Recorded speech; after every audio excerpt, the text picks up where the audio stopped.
Ladies and gentlemen, welcome to the Co-Optional Podcast. You're a bunch of assholes.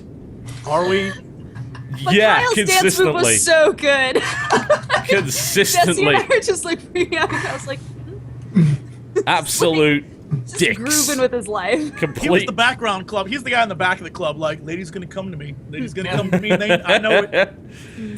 Dodger and I were the dance floor people, like, maybe if we dance crazily, people will come to us. Kyle's just like, yeah. No. I don't need to dance crazy. Under no circumstances. No. Yes, apologies, by the way. We had 2 weeks of non-shows, which is very unusual, but we were kind of everywhere. We Yeah, were at BlizzCon at one point, and Yes. then we got sick from BlizzCon because people coughed in our faces. That's true. can Dude you do? coughed right in my face. I love you, stranger. But you were like, oh my god, Jesse Cox! I was like, thank you. Yeah, that's not the kind of delivery method I was really hoping for there. So we have been off the air for 2 weeks. My apologies. I'm also wearing a red shirt today to confuse you, because I also have some red background, so... I was gonna say your camera's so confused. Like, It really are is. these things the same? What Yeah. do? It's kind of wonderful. Yes. I can be incoming message from the big giant head. It will be great. But we have a special guest for the show today. Sometimes known as the final boss man. It is Kyle Bosman from Game Trailers. Welcome to the show. Hi, everybody. Hey. Why don't you introduce yourself and tell people what the hell you do? I have a weekly show called The Final Bossman, and it's basically like a opinion editorial kind of thing. And that's just on GameTrailers.com, which is where I work and do other things, lots of other videos. I'm a Opinions? videos person. Yeah. Are you sure you're allowed those on the internet? Occasionally. Is there some kind of allotment? There's a quota that you have to fill, right?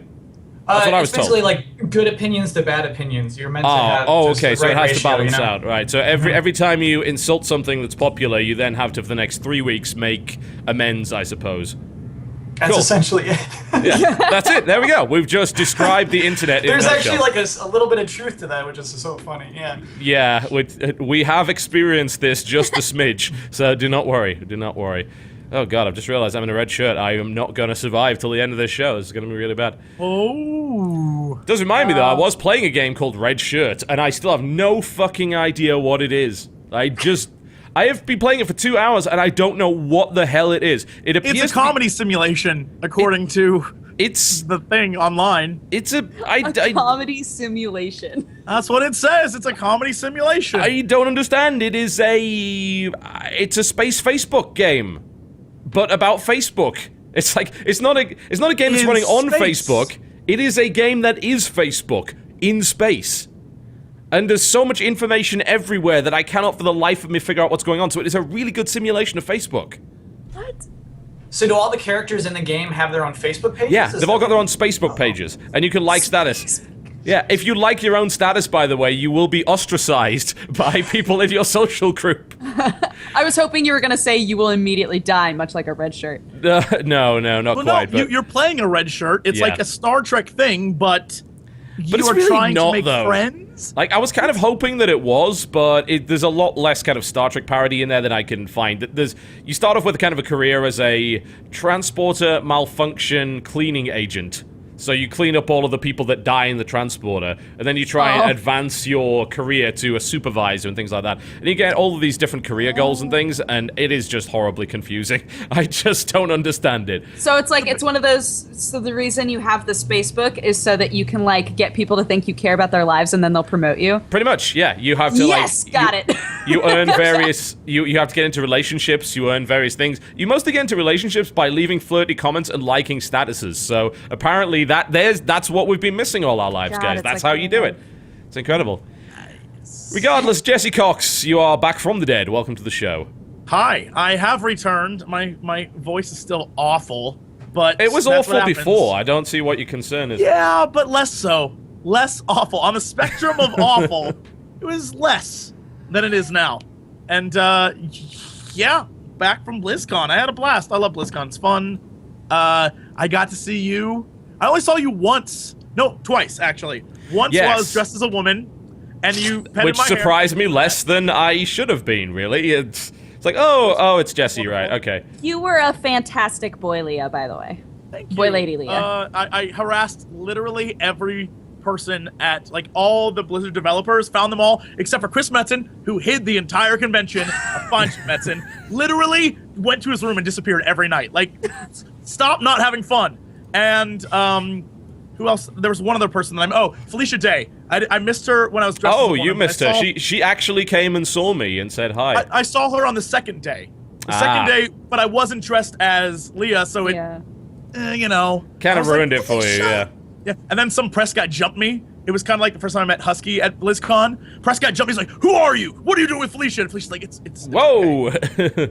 He was like, "What are you? What?" I was like, "I'm just look." This happens to you every time you go anywhere within 20 yards of Felicia Day. No, do you have a restraining order that I'm not aware of? I mean, no, it's because I have that creepy look in my eye when I see someone. And I'm like, Fair. "Hello." Oh yeah, okay. I have this cup with me wherever I go to. I'm like, "Hello." That's how I say hello to. I think that's it. I think that's what does it. It's right there. Yeah, That's probably that it. specific move. That's absolutely true. But I put salt on the rim. That's where I keep my margarita. So I'm licking the salt off. We have a new host for the show, by the way. God. You can't make this show cuter. Stop eating my beard. What's wrong with you? Keep the beard. Yes. So we got as we moved into this new place, we got a dog, and it's okay, I guess. It's okay, I guess. You know indeed. what? There you go. That's a good TB opinion. It's eating my pop shield now. It's okay, I guess. She contributes more to the podcast than most of our guests do, so I guess it's okay. Good job, Kyle. Keep it up. Present company accepted, of course. But yes, she's kind of adorable, and sometimes she doesn't crap on the carpet, which is nice. You know, okay. Oh, nice. She doesn't. That's good. Sometimes she doesn't. There you go. It's There good. you go. Hello. Hello. Wee. You're so He kind of does this cute. whole space dog thing when you pick her up. Dog can't hear you. Yeah. You're so cute. All right. Look at Dog your can't face. hear you. you. Dodger, the dog Oh. can't. Dog can't hear you. Oh. Stop. The dog Dog can't hear probably you. can. Stop it. Stop it. Just, this is Stop not going to the end dog. well. You know it's Stop not going to the end dog. well. Don't do that. The dog's like, stop it, stop it. The best we can hope for is that dog pees on you. No. Let's all be. Yes. That's the best we can hope for. Pee. All right, off you go. Take her away now. You made a head, but what's wrong with you? Yeah. Jeez. Yes. Okay. This is not going to end well. You know it won't. All right, off she goes. Wow. Yeah. Such gimmick. Okay. Such So gimmick. yeah, that was that. That had to happen at some point, so I wanted to get it out of the way before we started talking about anything worthwhile. Regardless, there is one person that I have not introduced. I introduced the dog before you, Brooke. I hope you understand what that means. Dodger, welcome to the show. It means that if we're going in order of cuteness, I'm the cutest. Nope. Anyway, so That makes me third cutest, though. Not even. I'll take third cutest. Actually, no matter which way we go, I'm third cutest. That's good for me. It doesn't matter which way on the order of this. I'm third. No. I'm number. That is Squarely an in the middle. upgrade to your life. You'd be second cutest if I was Second first. cutest. Yeah. No, because TB introduced himself first, no matter what. No, I didn't. No matter what. No, I didn't even say who I was. I'm like the baritone guy in a boy band. Always the third cutest. Someone's gonna love me one day. Oh dear. hi everybody. I'm Dodger. Yes. What I'm have very you been up excited to? to be back? Well, today I woke up and my cat had vomited like all over my living room. So Cats are that's amazing. been my day so far. He never vomits, never has hairballs. And I got up and he was Except just now. standing next to this huge pile of just vom and was like, so sorry. So I had to clean that up. And overall life's going good. Life's going good. Jesse and I are going to Belgium. That's gonna be fun. Yes, I heard about that, and like, why would Because you it's go Belgium, there? and we don't have to I pay don't for know it. why That's you don't like fantastic. Belgium. I've been stuck in love Belgium too many Belgium. times. Yeah, the Belgians keep going on strike when it comes to their trains all the time. So whenever I'm traveling through Europe by train, Use their the trains. bloody Belgians that always screw me over. But they do have pizza with tuna on it at Pizza Hut, which is something that Americans find very strange, and it's my favorite kind of pizza. It's fantastic. Oh, Ukrainian pizza places use mayo instead of tomato sauce. That is horrible. It's gross. That is a terrible thing. So Why don't would you get do that? pizza in Ukraine. Just No. Ukrainians don't do it. use mayonnaise. Do they not have tomatoes? No, they do, but they like really love mayo, so they put mayo on their pizza. Does it make them strong and fortified? Does it make their men strong and their women stronger? In old country, it keeps But, us fortified against the harsh winter.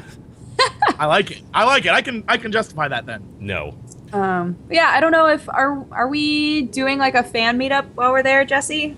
I We assume haven't so, talked but we don't know our schedule yet. We literally know nothing. So when four we of do, the people that enjoy your post. channel in Belgium will be coming to you.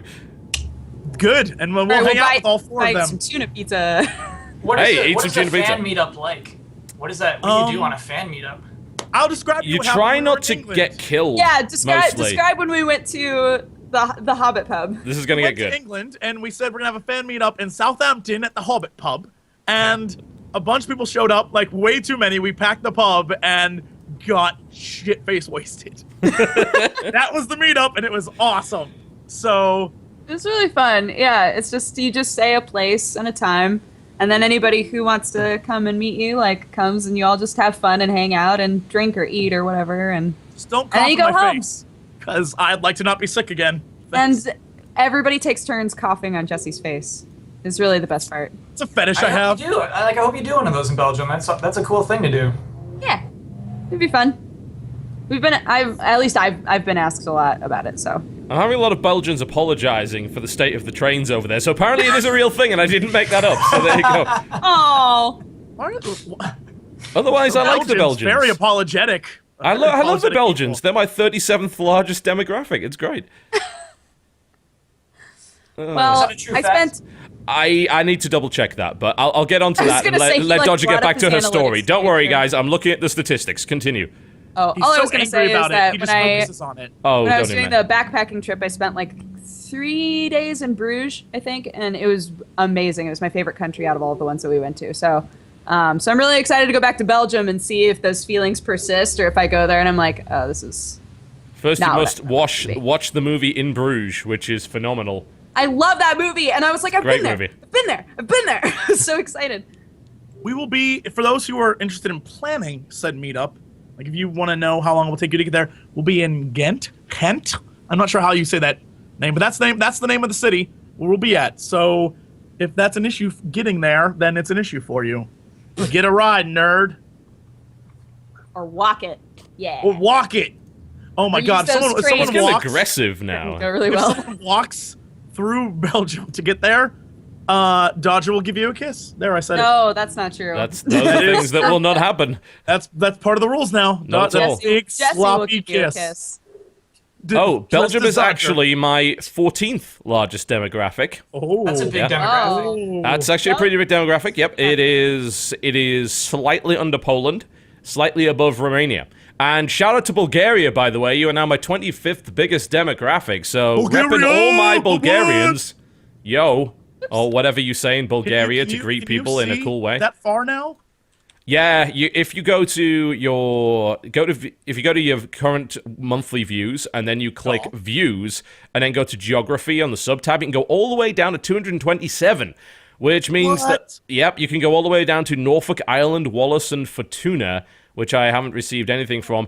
I have one viewer in Equatorial Guinea, so thank you to him. Oh, man. Yeah, Nice. that's pretty cool. And 3 viewers in Chad, so that is 3 times as many viewers from my Equatorial Guinea there, but yeah. Little bit disappointed by my Micronesian demographic, by the way. You guys are not repping it. You're 202nd on my rankings. What are your top 5? I'm genuinely curious what your top 5 Top are. 5, yeah. I actually want to know what everyone's top 5 is. I want to know if we have different Yeah. ones. So I've told you I how to just find brought it. mine up. You got yours? Okay, so my top 5 viewers regularly speaking, I'm just going to extend this out so it's a little bit more accurate. Here we go. So that's like 6 months. US is number 1 with 32% of views. United Kingdom, What up, US? Yep. 15% of views from the UK. 5.7% of the views from Canada. 15% too. Exactly 15%. Sweden, 5.4%. And Germany, 4.9%. All right, mine is US, Deviated UK, again. Canada, Sweden, Australia. That's what mine is too. Australia's just out of there at number 6. They got beaten by the Germans. Germany on is the last number six. Germany's on number mine. 6 for me. Yeah. And then Big it goes shout out Netherlands, to- Denmark, Finland, and Norway. Yeah. That's pretty much mine as well. A big shout out to Singapore. Guys, what's going on? Mwah, mwah, Singapore. Mwah, Singapore ladies. Call me. I'm gonna go all the way down. Ooh, Lithuania is in my top 20. Yeah, Ireland. Lithuania's in mine as well. They're pretty cool. They Wait, like how do they I like see the video more games. than just the top 10? If you go to your dashboard, yeah, then click key stats from the Yeah. last 30 days. Yeah, that should bring up a viewer thing. Then Key at the stats, bottom, okay. there's like a sub tab right there next to video called Geography. Click on that, and then extend your line graph out for a few months, and then it'll tell you. Giant shout out to Wait, what? the Falkland Islands, where one person watched 2 seconds of a video and was like, No, that's it. Basically, they watched your intro. I'm like, screw this guy. that is my, oh wow. Massive, Molly in the house, 36 people watching from Molly. They watched Molly, 36 people, average view duration, 24 minutes. That's That seems impressive. really good. That seems really Yeah. good. Yeah. Molly You can actually did it. order by average view duration. The person, oh my god. The people that watch the most of my videos with a massive 24.39 minutes average view duration are the 17 people in Vanuatu. That doesn't sound like a Vanuatu? real country. I don't even know how to pronounce the one that has the highest view duration for mine. What? Highest view duration of mine is Bermuda. Bermuda, Bahama, This is maybe one of you can actually pronounce. It sounds mine. apparently like this. Vanuatu. 25 minutes There you in go. Bermuda. Vanuatu. Where's Molly? Yeah, Vanuatu, officially the Republic of Vanuatu, is an island nation located in the South Pacific Ocean. The archipelago, which is of volcanic origin, is some 1,750 kilometers east of northern Australia. And it is first inhabited by the Melanesian people, and that's cool. That's really cool. There are apparently 17 people there, so congratulations. This is a place I didn't even know existed. Saint Kitts and Nevis. 60 people. They are 18 That sounds like minutes. Scotland. It sounds like a Saint Scottish Kitts island or and something. Nevis? That's not even a thing. Well, there you go. Alright, well, we shall start. As much as this is really interesting to us, I bet it's interesting to Gibraltar? nobody Is else. Gibraltar even a Yeah, I place? feel I like- thought that Of was course, a rock. Gibraltar's a I wouldn't place. do that. How do you not I know thought what that was a Gibraltar is? Did you just say it's a lock? Really? Rock. Oh, no. Rock. The Rock of Gibraltar is a rock. Rock. That's God damn it. Rock. That's impressive. Caribbean I- islands and stuff. Apparently they have These internet two there. That's pretty statistics cool. are great. I'm learning a lot about my audience so Oh, far. you none Ivory of them speak Coast English. is what that is, Dodger. I know, yeah. I looked it up and I was like, Côte oh, the d'Ivoire. Ivory Coast, Yeah. obviously. Indeed. All right, well, okay, let's we do occasionally talk about video games on the show. Kyle's just like, what the fuck did I get myself into? Do not worry, we are the Co-optional Podcast. We do occasionally talk about video games. Coming up in the show, we'll be rounding up the news from this week, as well as, of course, talking about what we've been playing, which will no doubt feature heavily the PlayStation 4 lineup, or in my case, not so much. And then we'll, of course, go through the releases and things like that. And that'll probably take about 3 hours because somehow we managed to drag it out that far. So why don't we start with you, Kyle? I'd love to know what you've been playing this week. This weekend, I played through Knack for the PlayStation 4.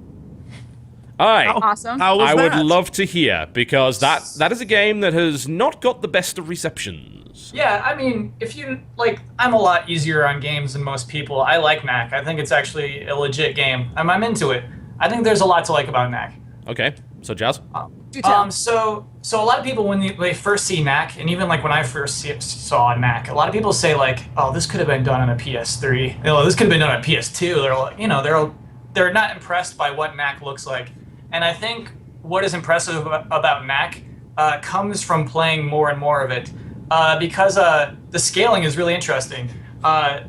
I used to believe that there are only like 3 Knacks, and you just kind of like level up to like a bigger Knack and a bigger Knack. Knack grows. He like takes little pieces. But what's cool about Knack is that like each new little piece actually like it's a very gradual growing. And so throughout like the whole level, you like very, very gradually grow. And so by like the end, you're a huge dude, you're a huge knack, and you started off as just a little knack, and the enemies stay the same sizes. So like you can find the enemy that was really hard 10 minutes ago and just like run over him. That's what's great about knack. All right. Seems reasonable. Yeah, I felt like when we played it on Friend Zone, everybody was a little too critical of it. I don't think that people were willing to give it much of a chance just because the beginning's a little slow. Okay. But I was interested in trying to play more of it and see if it got more exciting. So it kind of does. You gotta work to like knack. That sounds like a terrible idea. Yeah, no, that sounds horrible. I know. You really just gotta work at it. You know what's cool though? What's cool about knack is like there aren't any like floating boxes. Everything in knack makes sense in its world. I was Like, gonna say the that's things that- oddly specific, but carry on. Oh, like floating boxes, like people say, oh, this looks like Crash Bandicoot. You know what I mean? Like Crash Bandicoot has floating boxes though that make no sense. Yeah. Knack's made up of like little pieces called I forget what they're called. They're like artifacts. Toblerone? Yeah, I think that might be it. Yeah. Just little candies, you just can eat them up. Delicious. But those things are like also the resource of the world, so it makes sense that they're lying around. So if you smash a car, it's got like fuel in it, and so it's like he's fueled by that. So I don't know. The world of Knack makes sense to me, which is something I always appreciate. So they did good world building on it. Exactly, And yeah. as a direct result, you felt immersed in that kind of environment. Yeah. Okay. I mean, it's a fair kind of praise to give, considering that so few games actually do their world building all that well. And there's a lot of ridiculous contrivance in many modern video games just to make things work the way that they do. yeah. I've got to say, it's not a game that I really wanted to invest a lot of time in. I had a look at it, and I was like, I'm not the biggest fan of action platformers to begin with, and I think I can probably safely skip this. You could safely skip it. Yeah. Only play Knack if you want to like Knack, basically, is what I would recommend. Just as an example, when we were in line waiting for the PlayStation 4, there were hundreds of people there. That was on no one's pickup list. No one there gave any shits about Knack. It was really awkward. Except for we saw one guy walk by and he's like, "I got Knack!" And everyone in line was like, "Boo!" That's What really did he do? sad, He walked out of actually. the place and said, "I got Knack." That's what he did. Yeah, like there was a bunch of people at the end of the night when we got our PlayStation 4s. There was a bunch of people who were still waiting to come in, and like this guy comes out with his PlayStation 4. He's like, "I got Knack," and everyone was like, "Boo!" Like, you should have filmed that. That would have been fantastic. We were more concerned about getting to the car alive because there were people who were not going to get one just waiting around. Oh, we were like, yeah. we don't know what's happening right now. Let's just get to the car. Yeah, you want to watch yeah. out for that kind of behavior, unfortunately. Oh, that's creepy. It happens a lot. Like, on new console launches and things like iPad launches and things like that, that happens a lot. You've got to be careful. Like, honestly, bring a bag.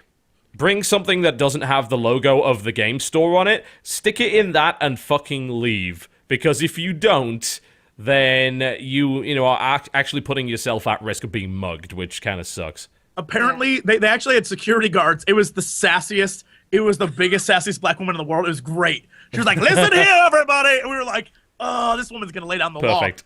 Here's the problem, though. There were so many cars just in the parking lot filled with like 8 dudes smoking, just watching, and we're like, "Oh, this is creepy. Let's just go. Let's just," because there were 300 there that were pre-ordered, and then only 30 extra, and the line was like several hundred people long for those extras. Yeah. So when they said only 30 people are getting it, everyone else in the line just sort of hung around, and we were like, "We don't know what they're doing, but that is creepy as shit. Let's just go." But at least one of Let's them's just going to go. try and steal one, yeah. Oh yeah, someone's gonna go crazy. So we were like, "Let's just leave." Yeah, that's... So you got one of the 30? Yeah, we got there 7 hours early, and I decided to make like a video of it. That's the only justification I could do. Worth it. I mean, I was like, I can make a video and throw it up on the internet. That was my only justification. Otherwise, I would have been like, I'll wait till I can get it later. But a whole bunch of people went, and so we were like number 7, 8, 9, 10, 11, 12 in line. Oh, nice. Which I felt You had a lot bad of friends because too, yeah. yeah. So there was a bunch of us there, and it was fun. The best part is that the first 3 people in line were the LA Asian dude who is like, just very like, I'm gonna get this game. He had like a cat umbrella that he held above him during the sun. Of course he did. Right, he was great. And number 2 was this dude who was like, I don't know, 45, but like straight gangbanger. He was awesome. And number 3 was an old grandma in a wheelchair. And she was so excited for her PlayStation 4. She was like, I'm going to get the game. She was so excited. Did she buy Knack? I think she did. Because she was talking about how she was excited for the Knack. She's gonna like it. But I didn't see what happened to her. But it was amazing. I was really excited about that. I was like, go grandma. Old gamers are the best gamers. When I worked a game a long time ago in the shitty little kind of basement game that was part of a department store, we had this one customer. He pretty much came in a wheelchair, like must have been late 50s, early 60s, and he was always looking for the best hack and slash action RPGs. And that was a difficult genre to sell him on because at this point, this was about when Titan Quest had come out, so I'd sold him on that, and then later on I was able to sell him the sequel to that, and he was fortunate he didn't really have PC problems with Titan Quest. But then there was like nothing else good, aside from going back to Dungeon Siege 2 and obviously going back to Diablo, because things like Torchlight weren't out by then, even Fate wasn't out by then, he didn't have all these great games. So now he's probably, assuming he's still alive, and I certainly hope he is, he's probably playing Path of Exile on the hardcore ladder, he's rocking it up, he's got Torchlight 2 all modded, he's looking at the Grim Dawn Alpha, it's like, yeah! I'm just really happy for that guy. But old games are the best, because if they're actually into games, they are so open to fucking everything. They want to hear about new stuff. Did you see the study that said old gamers, like 50 plus, have like a better quality of life than those who are 50 plus who don't? Yeah. Also, I just like to remind everyone. Is there a reason? I do not remember. I mean, the reason is that they just felt more fulfilled. Like, in their old age, they were accomplishing things, even though technically they weren't. Yeah. But I guess it's what a lot of young gamers feel. Like, I beat that game, great. It's like, really, you accomplished nothing. But it's good you feel that way. I'd also like to remind everyone, while we're on the subject of the elderly, of all social groups, the elderly have more sex than everyone else. Keep that in mind. What counts as elderly? Elderly, like 50 plus. Oh, like 50 old plus, people. that's not elderly. I wouldn't say 50 plus is elderly these days. All right. Even then. I would say 70 even plus. 70 plus, it's a problem in nursing homes. Just keep that in mind. It's a problem in nursing homes. That's amazing. Because they just don't care. They just don't care. So just remember that. They're gaming and getting laid more than you. Keep that in mind right now. So when they're on Call of Duty and they're sassing you and saying they fucked your mothers, it's entirely possible that they did. They probably did. It's feasible. Speaking of harassing people online, this bad boy's the one that I picked up. Yes. Killzone. Kyle, did you actually play that? I mean, I'm sorry you've had to deal with Knack, but have you been able to play any of the other launch titles? I've only witnessed the other launch titles because they're in the office constantly. But yeah. I mean, Killzone's cool. Yeah, Killzone is beautiful to look at. It's great, but like every other FPS that exists right now, play story mode and try and make sense of what's happening. Holy crap. It is like real quick, everything that happens. You go from being a little kid with your father to like a badass in like 6 minutes. To like, your whole life goes like, and then it's like, now go to the story. And it's like, what? It is an event, I'll give it that. But apparently I have to play the other like 15,000 games in the series to truly get what's happening. But I get it. It's just, it's kind of like, like every story mode in an FPS is just ludicrously quick, and if you have ADHD, you are down for this because it's like there is so much happening right now. It's really designed, obviously, for playing online. The problem is I suck so bad at FPS games with the controller. I haven't even turned it online. I don't even want to try because it will just be embarrassing. Yeah, I can't even. I tried with this thing, and I'm sorry. It's just like, I can't. Give me a racing game, I'm fine with it. The D-pad on this thing is actually okay these days. It's not bad. And you can now get an emulator where you can use these nicely with PC games that are compatible with 360 controllers. So, yeah, they work pretty well. The big issue that we kept having is that the D-pad is right next to the share button. Yes, it is. So, like, especially when Neil was playing games, he'd, like, try to just go somewhere, and then it would be like, do you want to upload a video? And he was like, no! Oh, shit. He just got I was about to say, let's compare, and then I just knocked half my shit off my desk. So, if we were to compare the two, You know, that's a 360 controller. It's modded, but whatever. And if you compare, like, the distance of this button right here to even one of the sticks and the D-pads, and then compare the share button distance right there. Yeah, It's like right there. It's really close, like unnecessarily so. If you got big hands, you're going to be pressing that button a lot. How do you feel about this controller? Because the longer I've played with it, the more I've noticed the weight, like the heavy end this side, like the top. It's a little top heavy. I'm okay with it. I mean, it's mostly because, like, when I play, I usually kind of hold up like that. Not obviously right in front of my face, because that would be ridiculous, Right. but... I love the games. I love the games so much. I don't hold it like this, like, because that's uncomfortable for me. I always kind of hold it like this, so the top-heavy nature of it is irrelevant as a direct result. Yeah, I was playing with the PlayStation 3 controller in this one and trying to figure out, like, wait, it's you can barely notice it. I wonder if I'm playing, like, because I know when a good RPG comes out, I'll spend 40+ hours just sitting there holding it. I feel like that at the end of that, I'm gonna be like, ow, why did I do that? It's not necessarily that it's heavy, because like the Xbox 360 controller has always been heavier than like. Yeah, because the battery pack or whatever is in the Right. Yeah. But like just the fact that it's heavy on one side is what concerns it's a me. Even little this, which lopsided. isn't actually... I mean, this is a modded one, so it's a scuff. It's got a bunch of triggers and shit on the back, Whoa. which is... It's... Yep. This is probably the best controller I've ever used, by the way. It's actually fucking awesome, but... I got sent it as a trade sample. I probably wouldn't spend how much they're asking for it, but, like, this is, like, a lot of the pro COD players apparently use these, because they, you know, it apparently matters to them, but it's a nice controller, but even with all that added weight, like, they're kind of about the same, I would say, give or take, so... I mean, the weight seems fine. I like the controller. I think it's all right. I don't really have any like major issues with it aside from what you just mentioned there. Yeah, I mean it's not bad. It just, you know, you can tell a slight variation. So I mean it's fine, but I feel like a long gaming session might be an issue. But I have yet to experience that. So I played a lot of Knack. I basically marathoned Knack in one day. Okay. So I've been there. I did that basically an RPG session. how did it feel? Problem with Knack is, though, there's no controller buttons don't do anything in any part of Knack. So I can't, like... Okay. I can't give a fair review of how that would feel long term, I guess. Yo, I love the face buttons. They're, like, clicky. I really like how those feel. Your circle and X and square and triangle. Yeah, I'm way into those. yeah, they sound like this. Like that? Yeah, that's a great noise. That's like a noise that feels good. Yeah. Yeah. I'm not 100% sold on the D-pad, but it's okay. Like, it's about the same as the PS3s, and it's definitely a damn sight better than the 360s was, so... Yeah, oh yeah. Yeah, and I like the sticks a lot. The design is nice, my fingers don't slip, but unlike the Xbox One's pad, it doesn't put a big red ring in my fucking thumb. Right, so, yeah.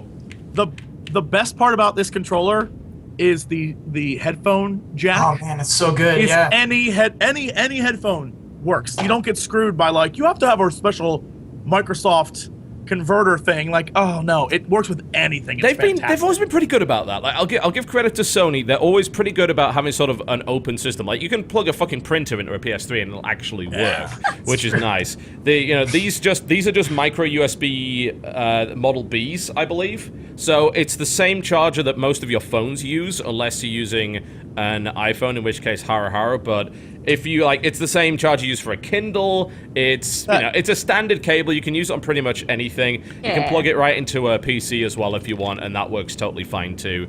So I've always been something of a fan of the fact that they will let you use a lot of different stuff with a PS3 and not complain. So that's pretty good.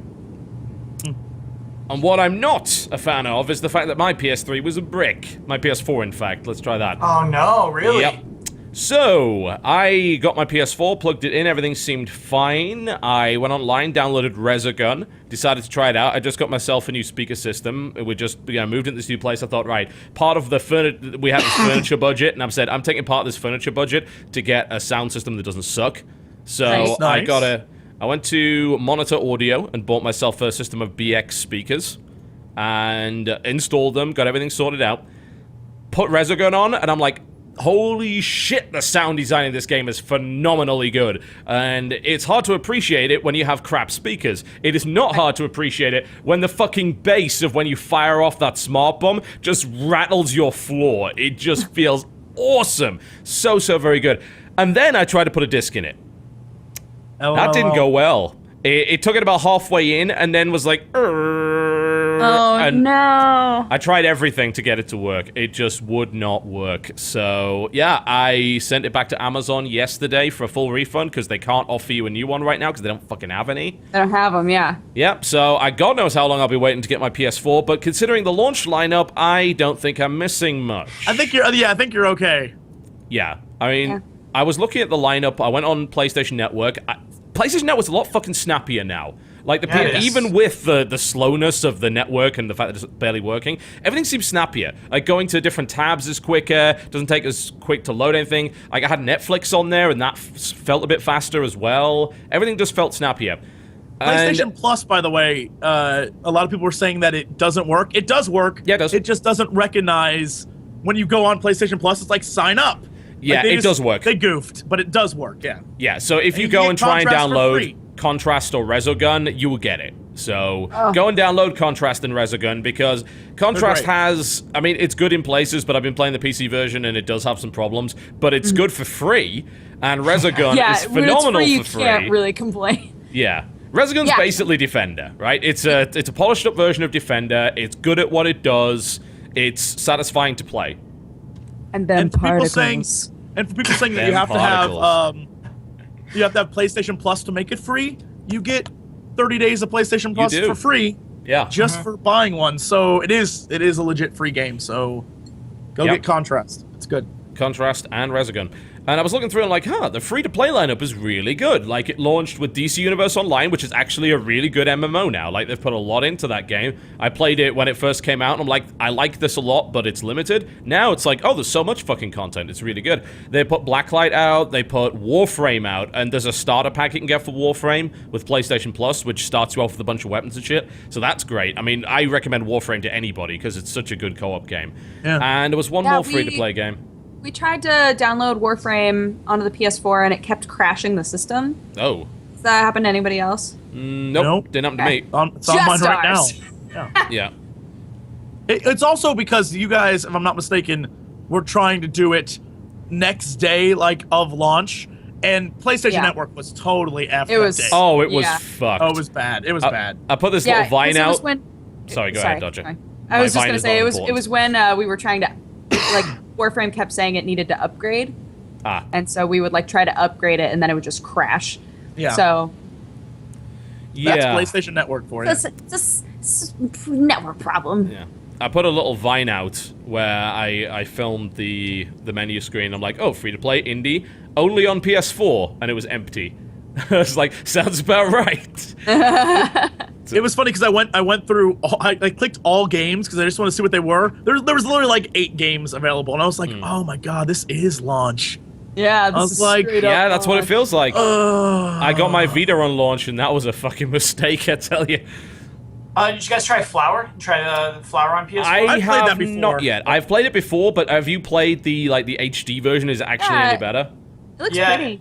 It is. It's I think 1080 now, which is nice. But Cool. also the PS4 controller is a little better with motion controls. Yeah, the So whole Flower, 6-axis. it's like it's a better game suddenly. So it's Cool. definitely worth playing through if you're bored with your PS4. I might do that. You know, if Yeah. anything, just to give more money to that game company. So yeah, Well, that sounds. actually, it's cross-buy, so because you already bought it on PS3, you won't need to buy it again on PS4. Damn it! Why won't you take my Is fucking it? money? I What's wrong with you? I know. They won't let you. I'm gonna set up a new PSN account so I can buy another copy of Flower. There you go. Let me buy your games. Yep, God, what's yep, wrong with you do guys? that. Stop being so fucking generous. Yeah, so I'll definitely try that out. But yeah, my experience obviously with the PS4 so far has not been that great, but I wouldn't have expected it to be because I knew that launch lineup was like, well, their biggest title's an FPS on a console that runs at 30 frames per second. It's like, no. The only thing that I really wanted to play was actually Need for Speed Rivals on there, because that was out a few full days before PC, and the PC version is a pile of shit. Yeah. So it's like, yeah, that sounds like a good idea. But aside from that, though, it's without the backwards compatibility. I was thinking, oh, I can go play the Puppeteer. No, can't do that. Can't do any of that, actually. So it's a little dull. Yeah. Yeah, right now, not much to do. No, not Unless really. you really like the games that came out at launch. Yeah. Because that's the thing is, I mean, there's still Assassin's Creed. You know, there's still like a Battlefield. There's still like a lot of games. Yes, yeah. That were available before on PS4 if you waited for those. So I guess Battlefield's a crashing mess right now, yeah? I've been told it is. It's a crashing mess on fucking PC as well, though, right? There's all sorts of things. Apparently, just as an FYI, kills on multiplayer is actually 60. It's 30 plus on single player. So that's pretty good. I'll give him credit for that. It's nice to have a 60 FPS in multiplayer. The problem is, like, I would have probably only played the single-player campaign, because me, multiplayer with this shit, no, it would... I would not... I wouldn't be able to kill anything with that, so... But... What was... I've completely lost my train of thought. I don't know where I was going with that. Oh, yes, Battlefield and this stuff. Yeah, Assassin's Creed 4 apparently is pretty good on PS4. They just patched it to be 1080p. It's still 30 FPS, but obviously it's a damn sight better than the old console versions. But, I mean, from a PC user's perspective, especially since we just got Assassin's Creed 4, and apparently it's way better on PC than anyone else, it's like, well, I don't really want to buy any of these games. I want to play some exclusives. Issue, right? Is like, I can just get this on PC and it'll look gorgeous and be exactly what I want it to be. Yeah. Like, why would I get it on console? And that's the crazy thing is you're absolutely. I played the PlayStation 4 version of Assassin's Creed, and then I played the PC version. Even on its worst day, the PC version looks so much better, plays so much better. It is mind-boggling. But you know what? I guess if consoles are your thing, enjoy the consoles. But PC Master Race owned on that one. Like, just destroyed. It looks beautiful on PC. Yeah. Has anyone tried remote play? No, I haven't tried it. No. We can't do it at work, which sucks because we're weird networks. But yeah, okay. That was our problem too. Yeah. I've seen some interesting videos with it. Someone actually did it to his office via 4G LTE, and it was actually playable. Not amazingly so, but I think that it definitely seems like it's a good setup. The problem that I currently have with it is that if I happen to have a PS4 on my nice TV with my nice like sofa and shit, I'm not going to go play it on my little screen. That's really not going to happen. Especially since the Vita actually has titles worth playing on it now, so I don't need to just use it as a glorified box to play my PS4 games on. Yeah. Speaking of games that you should play, though, and this is not really PS4 related, but kind of in the line for PlayStation 4, Gerard, aka the Completionist, had a early release copy of A Link Between Worlds. Oh, PC, yes. What am I saying, PC? What the fuck? As, like, 3DS. Yes. Everything in my mind goes back to, is it on PC? But, yeah, 3DS. I watched him play that for 7 hours. He went through everyone's 3DS. Why? We all traded with him. Because he's the Completionist and he's nuts. It was the third time he beat the game. What? Then he accidentally resaved over his hard mode, so we had to go back and started a fourth game while we were in line. Because because he's the Completionist. So he's sitting there playing this thing. It reminded me so much of like just an upgraded version of A Link to the Past that it was really cool. Plus, you go back to places you've been to in that game, but the world's changed because it's 400, 200 years in the future, something like that. So it's the same places, but bosses have changed, everything's changed. It was like a total flashback, and I was like, oh god, I'm going to get this thing now, aren't I? Oh no. I've heard a lot of good stuff about it. So have I. I've been curious, so. And then everyone in line was talking about getting the special Zelda 3DS. Oh, that thing, yeah. It's and I was like, why do you need that? 3DS? Yeah. Yeah, and they were like, it'd be a third 3DS. I was like, why? Stop. I'm fine with my crap. Just want a display. Yeah, just want to have. Yeah, I mean, I'm still using my 3DS because I'm still playing Phoenix Wright, and I'm having a blast with that, and it's fantastic. And there's plenty of good games on both the 3DS and Vita now, so which I'm really happy about. It's so good to actually have shit to play on both those machines. But I would not buy a gold 3DS just for the sake of having a fucking Zelda logo on it. It does look beautiful, though. When we were in line, Alex from the Dex was talking about all the Japanese 3DSs that they get, like the Japanese Zelda one and the Japanese Pokemon one and stuff, are mind-blowing compared to what we get. And I was like, yeah, Nintendo really don't give a crap about us anymore. Yeah. Like, it was really sad. I was like, wow, I would spend money on those. They look beautiful. They're like legit artwork, and then we get like, it's a Pokemon X on it. Like, oh, that's great. I feel like we're getting there though. Like there was a Fire Emblem 3DS in the US, you know what I mean? And I feel like that would have happened 5 years ago. It does look great. Yeah. I feel like Nintendo's starting to realize that those things sell out. Like the Pikachu 3DS sold out. You know what I mean? And I feel like Oh, dude. I feel like they're starting to realize. Yeah, I had a friend who got both the Pokemon X and the Pokemon Y 3DS, and I was like, "You don't need those," and he was like, "I know, but now I have them both," and I'm like, "Oh god." No, if you want to drive him crazy, show him the Pokemon XY Japanese one. The front and back are literally, it looks like a beautiful tattoo that's been drawn on it. It's gorgeous and blows the X and Y ones that we got.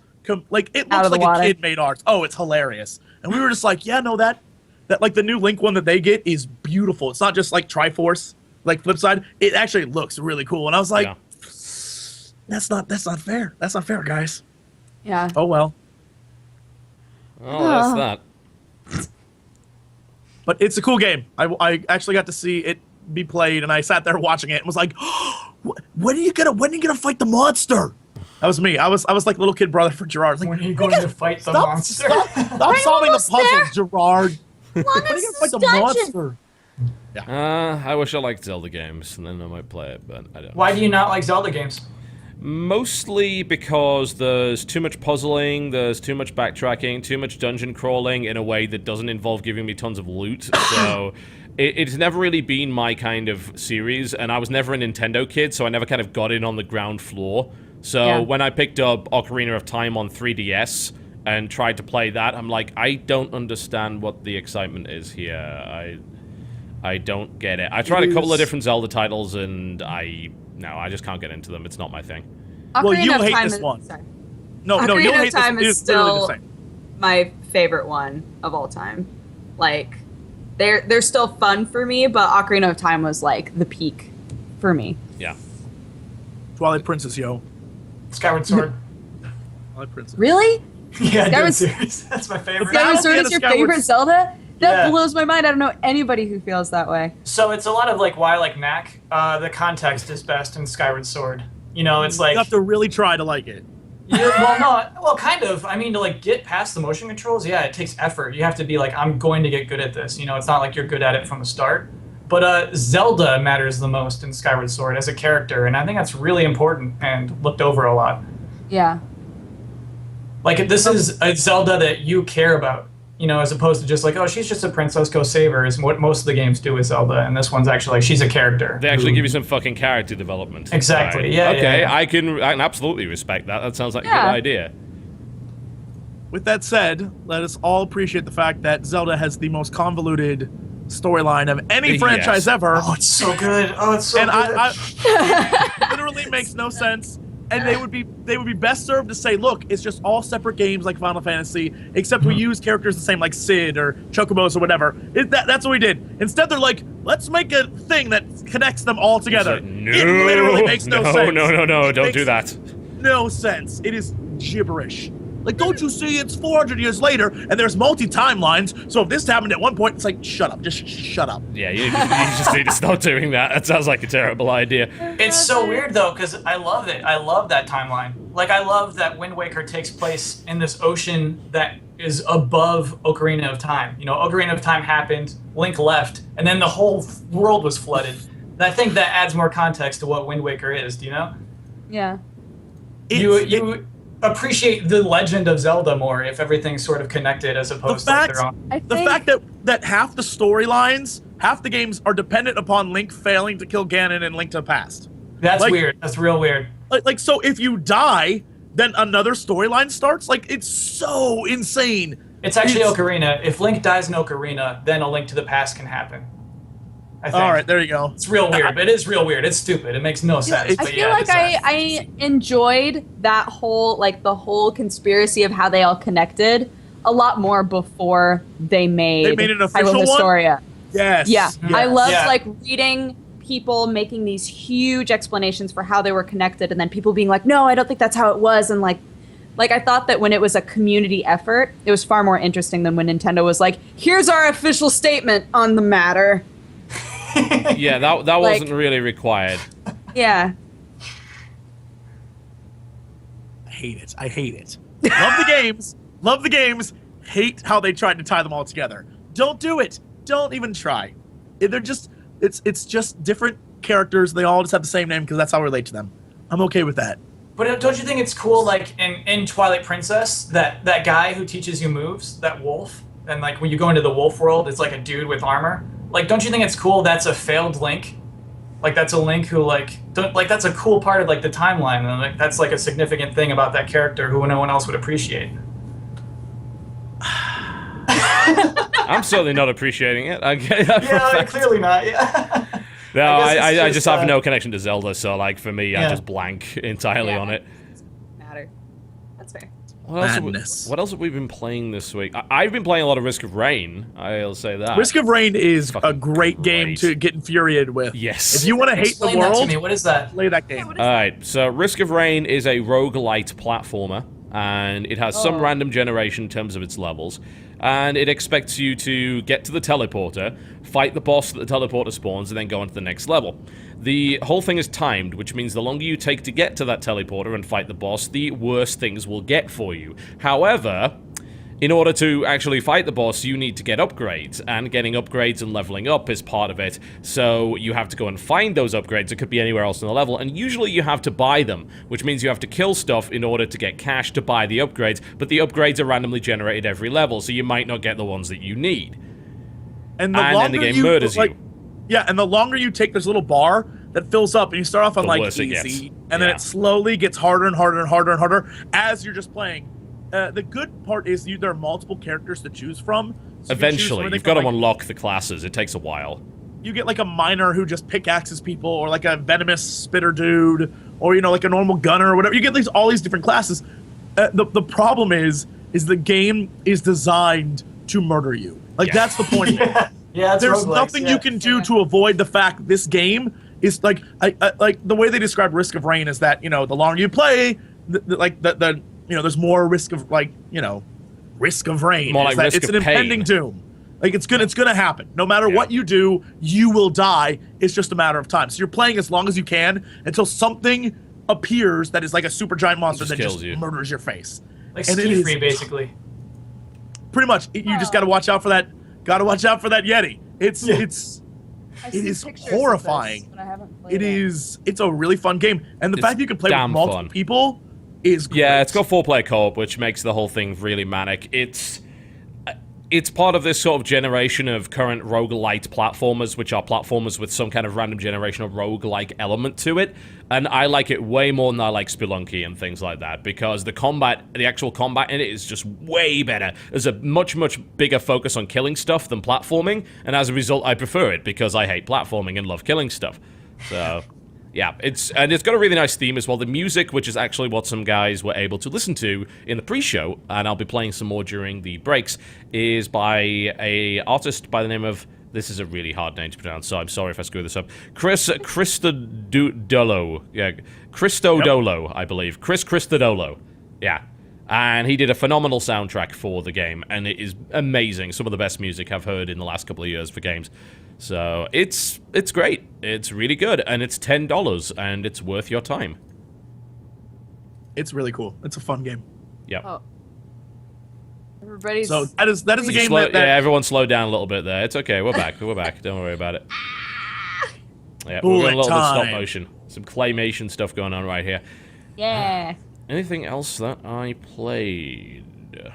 A bunch of bad stuff for WTF is. Don't need to worry about that. you played Contrast this week, right? I did. That's a fun Yeah. game. It's little buggy. There's some Yeah, issues. it's got its Yeah. faults, which is unfortunate, because I still think it was the best game that I saw at PAX, but having played it more past just the PAX preview build, there's very clearly some problems with it, and it's unfortunate. The controls are a little wonky, especially when it comes to transitioning in and out of the kind of shadow world, and the puzzles are quite frustrating, unfortunately. And I like that you can find easy ways through the puzzles if you just manipulate light. I spent more time trying to manipulate light than trying to actually do the jumping, because I was like, oh, I can just make this box bigger and I don't even have to try. yeah, was like, it's very creative, and I think the game's not getting enough credit for its creativity or its aesthetic either. I read some reviews of I it, like and the obviously aesthetic I've played about an hour and a half of it, and I was like, yeah, this is pretty good. I really don't see why people would be hammering on it so much, but I did definitely run into some puzzles that I didn't like, and some of the it was a little bit buggy, and the platforming is weaker than it should be. But the aesthetic is just mind-blowingly good.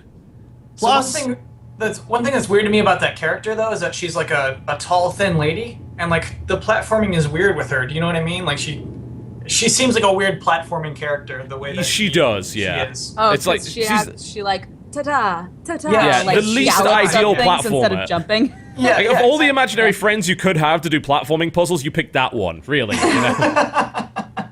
my favorite part about the entire thing is it's literally the entire cast of Deus Ex Human Revolution is in this game. Adam voice-wise? Jensen is the dad. Taggart is one of the gangsters. Oh, really? Like, literally the entire... It's like, this is great. I'm glad the gang's back together, because I love that game, and I like this one, too. I like that there's actually legit really good voice acting in it. It's kind of It is cheesy good. at points where it's like, nah, see, we're gangsters. There's a But lot of that's that, the yeah. aesthetic. That's the aesthetic. It's great. Yeah, it's a lot of fun. Plus, I mean, it's just the little things in the game that sort of hint at what the story is, and I don't want to spoil anything, but like running to the end of the world and it being just gone is fantastic. It's like, that's what got me hooked. I was like, what the shit is this game about? Like, when I saw that, It definitely I was feels like oh. there's something a little bit less than obvious, because immediately when you see it, it's like, oh, in the first 2 minutes, like, oh, this is a game about, basically like broken home and things like that, and she's imagining her family and things like that. I don't know if it's just that. I think there's a little bit more to it. But I haven't gone far I'm not enough gonna to spoil realize. nothing, but it's awesome. It's really cool. So, Yeah. But it's also, here's the disappointing thing. It's a great game, but it is short. It is a short game. I guess it's an indie studio, but it's short. And I was like, oh, it's over? Oh, well. I got Now stuck on there's the nothing puzzle to in the play on the lift PS4. and with the bloody hotel with the lifts. I'm just like, oh god. Did you get to the circus or whatever that is, the World's Fair? No, I didn't get that far. Oh, there's a really frustrating puzzle in the World's Fair. I was like, stupid thing. I don't want to talk about You're it. talking about like the planetarium thing? The one that's in the room where you have to it's like a stage. I don't want to spoil too much. Okay. But it's kind of a pain in the ass. You just have to move boxes, and the lights, I couldn't figure it out. I was like, Oh. I did eventually, but it took far too long than I'd like to admit. That's fair. Yeah. It is a cool game though. Like, I just wish that there weren't so many frame problems that kept happening. Like, I'd jump on things, then she'd just be like, stutter, stutter, stutter, stutter, stutter. I was like, no! Yeah, it's definitely got its issues, which is a shame, because, it's definitely got a soul of a really good game in there, and I think there's a lot of creativity, and there's been a lot of heart put into it, but it is not a perfect game. I But felt like it's it was free rushed. on PlayStation 4, so... Yes, so you really have no You excuse get not to it, actually and- play yeah. it. Yeah. You might as well, you might as well. Aside from that, I played some more Hearthstone. You know how I get, it's every fucking week. I haven't stopped. I have not. I started playing Super Amazing Wagon Adventure Turbo, Oh, dear. What is that? and it's great. I did not expect it to be as weird as it is. It's like extremely messed up, weird game. So the three people in my wagon are me, Mr. Jesse Cox, and Mr. TotalBiscuit. Of course. And we go on adventures in our wagon. Yep. So far, I have come to a river, and TotalBiscuit came up with the idea that we should jump over the river. So I said, sure, let's jump over the river. And then a gust of wind blew us into the atmosphere, and an evil satellite tried to kill us. And then when I killed the evil satellite, I unlocked a new wagon that's just a shuttle, like a space shuttle. So is Oregon Trail basically like a super It's fun kind of Oregon like a Trail? parody of it. It's Okay. it's kind of a parody of Oregon Trail. And another thing that happened, but I didn't beat this one, and I'm not going to go into too much detail because I'm hoping it happens So while I'm many cool filming. events in that game. Yeah, it's like I was just in the fields like right at the beginning, and a unicorn showed up, and it was like, do you want to follow the unicorn or kill the unicorn? And I was like, I'll follow it. And what happens is just the worst. Like, it's just Definitely kill the unicorn. Yeah. Yeah, so I mean, you should follow the unicorn for what eventually happens, but like, man, was awful. So that game wound up being way more than I expected it to be, and I'm It's like determined to beat it. $3 as well. It's super cheap, if I recall correctly. I know when we picked it up, and I picked it up on Desura actually when I did my first video of it, and it's like, this is crazy cheap. It's a couple of hours of fun, and the way you describe it is it's a parody of Oregon Trail, but it's actually more of kind of like a side-scrolling shooter. So, like, you get into these areas where an event will happen, and then you're on your wagon gunning shit down as you move your wagon around. You could get a bunch of different weird weapons. It's all done in it's not even 8-bit. It's done in Apple II style graphics. Yeah. So cool. That's really so cool. old. Yeah, it's it's very, very funny, and it's made funnier by putting your friends in the wagon because some of the events are a little bit silly. So it's so great. So I've been playing that. I finally tried out Path of Exile, and what do you reckon? And I recorded like my literal first time playing that game. Yeah. And then I got yelled at a bunch for not looking up builds before I started the game. Fucking backseat gamers. And I was like, I wasn't expecting this to be a game where I needed to look up a bunch of stuff ahead of time, right? Like I feel like no game should ever be that way. You don't. But you don't. They're lying to you. They're fucking talking out their asses. You're not playing hardcore. Who cares if you don't have the optimal build on your first character? Yeah. So I made Dopeness the Witch. Dopeness was taken. So she's Dopeness All right. the Witch. Like Katniss? Like Katniss. Apparently, witches are the hardest beginning class to play with, so of course. And it's fun. I've missed Diablo, but I don't want to play Diablo anymore. So it's kind of nice having a game that reminds me of that, but is very different from that. So I'm wanting to play more. What do you think of the skill trees and the kind of gem system they've got going on? The skill tree is super cool, I think. Just like scrolling all the way back and just seeing all of it. It doesn't feel, it's a lot, but it doesn't feel overwhelming because it's not like you can go, like you're limited at first in what you can do. So, at least I think you are. You are a little bit, yeah, that's true. And I can definitely understand the idea of dealing with, like, looking at builds prior to getting involved in it, because yes, it does look a little bit difficult, but a lot of the stuff you pick, like, it will help you. It might not be optimal, but you can fucking play with it. Like, yeah, if you're doing the hardcore ladder and you're focusing on the absolute, like, best that the game has to offer, I can totally understand that you would want to look that stuff up first, but if you're not, you don't have to. You can still play, it's still fun, and the aesthetic of that game is just, it's a misery. Like, it is a miserable game. It is the Dark Souls crossed with Diablo. Yeah. It doesn't try to, like, sugarcoat any element of that game. It's just like, look, this is the awful life you're living right now. Yeah. Like, okay, I guess I'll try to survive. Yeah. But, it's and apparently there's a bunch of respec points that. available. Someone in the chat's saying, oh, if you screw up there's respec points, you just get loads of those. So, like, okay then. Yeah. Let's see. Is there anything else? I mean, it's been 3 weeks. I know that I've played a lot more than that, but I'm having trouble remembering. I might play a bunch. I'm tempted to hook up because I've got a long train journey coming to New York because I hate planes. So I'm thinking I'm gonna slap down my laptop. I'm gonna hook my laptop up to 4G and do 14 hours of Path of Exile, and I'm thinking it might be all right. Oh, that'd be awesome. It isn't a game, but I like to point out that the last episode of South Park and the one that's on tomorrow are amazing. If you did not see it, it literally Cartman channels TV. He fucking one of the does. greatest lines ever. It's the best. I'm like, did he? What did they? It's either that or it's. And I don't want to think that it's like that. I want to think that it's common sense for people to believe that's what pre-orders are. Like, if they came in from the outside and looked at the practice of people pre-ordering video games, they'd be saying, what the fuck are you doing?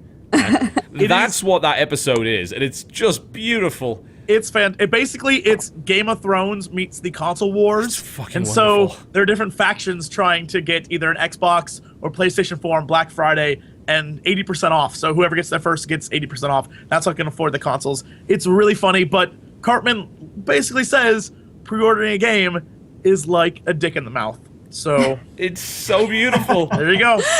For the first time in mainstream media, someone has vocalized my fucking opinions. It's oh god, it's so vindicating. It was an amazing episode, and it was a to be continued. So the continuation's tomorrow night, and I was just like, that moment, I was like, holy shit! It's perfect. I know that man. It was it's like you're just giving money to a bunch of assholes in California who haven't even finished the game yet. I was like, yes. What? It was amazing. Perfect. So go watch that. It was a Love good it. episode. Yeah, you're absolutely right. It was a phenomenal episode. Is there anything else that we played?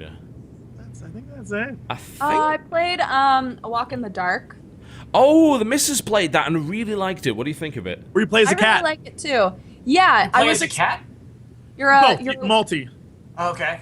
yeah, Multiple so- cats. A girl and a cat. You play as a girl and a cat. Okay. it starts you off. It basically looks like Bo. The soundtrack, by the way, is beautiful on that The game. piano score is fantastic. Yeah. You're just like this little silhouette cat, and you're jumping through just little platformy areas and trying not to die. It's very straightforward. Right. And then they change up the mechanics on you. So they make it so that you're this little girl that can switch gravity. And I was like, whoa, the mechanics are totally different now, but you still have the same goal of like get through and don't die, right? And I was like, oh, that's pretty dope. And then they take you back to the cat, but again with different mechanics where the screen is moving on its own and all you have to do is like hit space to like jump around and again try not to die. And I was like, it all gives you the same goal. It feels like the same game, but it changes the mechanics just enough that it's really intriguing to play. I've really, really liked it so far. And again, the music is fantastic. So yeah, it's basically the story of a little girl who gets kidnapped by a monster and her cat goes to find her. So. And the crazy thing about it is the levels sometimes are literally seconds long. Like, it goes so quickly, you just have to jump, get the little orb or whatever it is that gives you the bonus for the stage, and then complete it. And you can redo it to get the best time or whatever, and get the top score. The idea is that when I actually looked, there are like several hundred levels. There are a lot of levels. And I was like, oh, okay. But each one's designed a little bit differently. So the cat can run through the forest or a cave, and then the girl's like in this weird like Gearworks factory place. Yeah, the game looks great. It's really cool. Sorry. When you're a cat, does it feel like you're platforming as a cat? Because cats can jump really high and run really fast. Yes. They specifically mentioned that they spent a long time trying to make it feel as though you're a cat when you're playing so it. cool. Which is My immersion. I'm a cat. But somebody was saying that they think it's supposed to be, and I don't know if this is true or not, but they think it's supposed to be that the little girl you're playing is Alice from Alice in Wonderland, and the cat is her cat Dinah that she leaves behind. Oh, that's a pretty cool idea. I don't know if that's what it's supposed to be, but And the evil I was like, skeleton mechanical monster is the rabbit. Yeah. That's neat. Maybe. Or that person's just crazy. There's that. So it's that too. Also But possibility. conspiracies about what games are about is nothing new, so I'm willing to just be like, that's an interesting theory. Moving on. I did it. I mean, there's a couple of things I dipped into this week. I dipped into Injustice Ultimate Edition on PC. It's okay.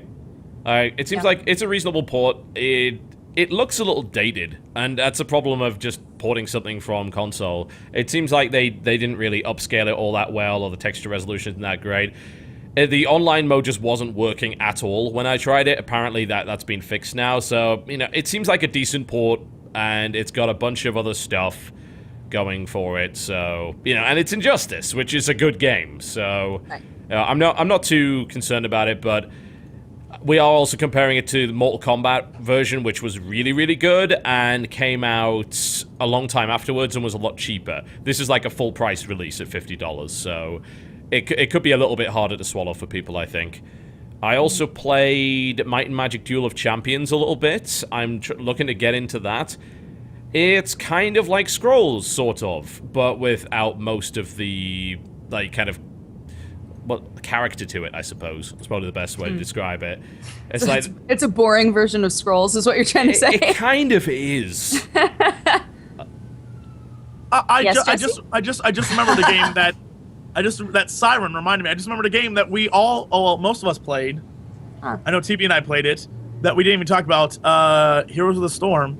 Yeah, it's actually, hard. that's true. Yeah, That I wanted to game- make a video of this, and I don't have enough B-reel because it's all exclusive to DirecTV for 90 days. So I have to basically risk getting a takedown notice from DirecTV, or I've got to show the 3 minutes that I do have, and then like show Dota for the rest of it, and hope people don't notice. But yeah, we can talk about that. Yeah, we can talk about that. It was legitimately like, just as an example of what BlizzCon was this year. It was playing Warcraft. That's the exact same Warcraft you'd always play, but in a different place. Playing Diablo, which felt like you were playing Diablo. There's nothing new there. Or playing Hearthstone, which if you have the beta, it was like, why am I pointless, gonna play this? Yeah. Heroes of the Storm, though, was by far like it was the standout. The line for that thing. Thank you for press passes. Thank you, Blizzard. press access. Yeah, screw Because that. oh my god, I would not have been able to handle it. The line was huge, but it's because people would get in it, play, and then just get back in line again. To do it That's again. how good Oh. it was. Cool. It's a casual version of League of Legends, and I could not be happier. It isn't. Oh. Well, what would you say it is? Oh. All right. I would attest that it is not. I would attest Would that you it- say that it's casual? I'd say it's I would say casual. it's casual, yes, but I would attest that it is not a casual version of League of Legends. I would attest that it is, in fact, a reinterpretation of WoW Battlegrounds. Go on.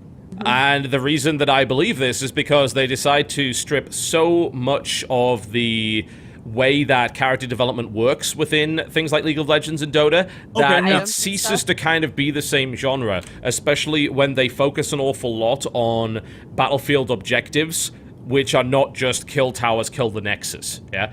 So Yes. as a result, it's closer to playing something like Arathi Basin or any of the sort of battlegrounds of World of Warcraft with a more limited skill set and a faster level up system. So it's like that experience compressed into a single game.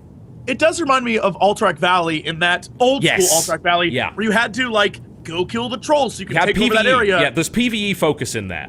There's actually quite a lot of it as well. Like the jungling that is in that game is less jungling. It's I can get a bunch of cool shit to attack you if I kill this camp. Basically, if you kill a camp, you don't get money because there is no economy in that game. You get the creatures that you kill don't die. They join basically, you subjugate them, and then they go and Oh. fucking murder the enemy. Yeah? And this includes some of the, That's there's like these awesome. big sort of undead golems you can get that will just, they're great siege guys. And you take them out, so there's a lot of fighting over that stuff, but those guys are all that stuff is really hard to kill, so you often have to cooperate because they've got multiple abilities, they hit like a truck, you gotta watch out for that. And the level, sorry, Jesse. No, and I was saying, like, and you can't ignore that. Like, in League No, and you things can't like ignore that, it at you all. can ignore it and just go kill guys. In this, you can't ignore that stuff because, for example, in one, there's a pirate that will join your side and just nuke the enemy with cannons. There's another one where if you collect these skulls, you can curse the enemy. If Yeah. you get the first 1 to 3, curses the enemy, and the curse is like literally just destroys the enemy's stats. Like all their troops, all their towers, everything is. Oh, the screwed. towers And like so you- fire half as fast, like You can just they're flush them basically at that point. Yeah, It's you could just great. smash them down. And there is no like jungling role in that game. There isn't one because at the start there's no way you can kill anything that's in the jungle because they have very specific levels and the camps tell you it's like this is a level 12 camp or whatever. So you better either bring some dudes or you better be around level 12 to actually pull this off. And the game as well is there's a lot of games that have said, oh yeah, we aim to be done in about 15 to 20 minutes. This will actually be done in about 15 to 20 minutes because there's mechanics in that game that stop you from having a lot of time. Farming basically doesn't matter because you share experience across the board, which means you're better off like spreading out in the lanes and in the jungle when you can and doing objectives. Like don't- stacking one lane just sucks. You don't have item builds, right? You just No. have talent trees? No. No, you have talent trees. As you level, a little thing appears in the corner, well, at least in this version. Yes. Thing appears in the corner, and it gives you 3 choices of what to do. And usually what it is one that's basically just, it'll buff your normal attack, one that will buff something about a skill, and one that will buff, like, something of an attack. So maybe, like, one of the choices I had was playing Falstead, riding my Griffin, and one of the choices was you do more direct damage with your hammer that you throw. Another one was your hammer now has a lightning added to it, lightning effect, or it was like it'll increase one of your skills and make the range a little bit longer. And then each time you get different options. And Yeah. so Cool. you decide on those 3 as you play, and it's real quick choices because you can decide how you want to build your character. And eventually, I had a guy who had super long range and then a bounce effect with lightning. Yes. So I could just stay in the back and just like ricochet off the towers onto buildings. And I was like, what up, haters? It was awesome. Yeah. So It was really you both cool. called it kind of casual.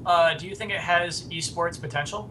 I think any game has esports potential as long as people want to watch it. You know, it's the same thing I said about Hearthstone. We got over 100,000 viewers concurrent for the Hearthstone finals that I was casting. It's like, fuck, someone's watching. It's not even a real card game and you're watching it, you know? There's definitely an audience for everything as long as it gets popular enough. But what I hope is they don't focus on it. I hope that they give people the tools like, all right, here's a robust system that is difficult to hack. Here is a good set of spectator tools. And we try to balance it as best we can. Go. See what happens. Don't fucking force it from the very start. Let it develop. And don't be afraid of it being casual. Because it is. You know, there's a lot of depth that's been stripped out of that game as a result of the systems they've put in it, yeah? And it hasn't added too much. But that doesn't mean it's not a fun game, because it is. It's an enjoyable experience. Some of the character design blew my mind. I played Abatha, and it was the best fucking thing. You're playing a support who is quite literally a support. One of his abilities puts a parasite on the head of one of your friendly dudes, and you control that parasite, and it can shoot spikes, and it can heal, and it can do all sort of cool stuff. His ultra, or ultimate or whatever, is you become a clone of any of the other friendly heroes and get to fight with his full skill set. Cool. Also, he What? can That's tunnel like crazy. anywhere on the map. So it's bonkers. He also spawns locusts like every 20 seconds. So you actually help push the lane like that, but his attack sucks. Yeah, as a direct combatant, he's a complete waste of space. So the hero design is really interesting. Most of the heroes have more than one ultimate that you can pick. Yes. Illidan, for instance. I played as Illidan. He played very similar to the Demon Hunter in Warcraft 3, which is great because there was immediate familiarity there. It's like, oh, I picked this up immediately. And then he's got two different ultimates, so you pick which one you want. Obviously, I picked the one that turns him into a giant fucking demon because, hey, you know. Yeah. And I also played the Witch Doctor from Diablo, which was great because there's an actual ability which fires toads, and the toads hop forward. One of the upgrades for that is the toads get bigger with every hop, so there's giant motherfucking toads just going after people. That's awesome. You could summon like Did you hordes play of as zombies. Diablo? I did not play as Diablo, but watching Diablo ride a tiny little horse is the best thing. Diablo feels like you're playing Diablo. It was because he's very slow, but his swings are like really powerful. Like you can feel the way the character designs are fantastic. Like I played Uther, Nova? and he felt like Nova Uther. was great. It was Yeah. like, wow, this is exactly like playing a paladin in Warcraft 3. Like, there's a very clear connection here in terms of both mechanics and feel to Warcraft 3. Yeah, there was, and the fact that they had so many characters right off the bat to play there, and you know that there are definitely gonna be more. Like it was really cool. I was like, all right, there was a lot of choice. Like I played like 3.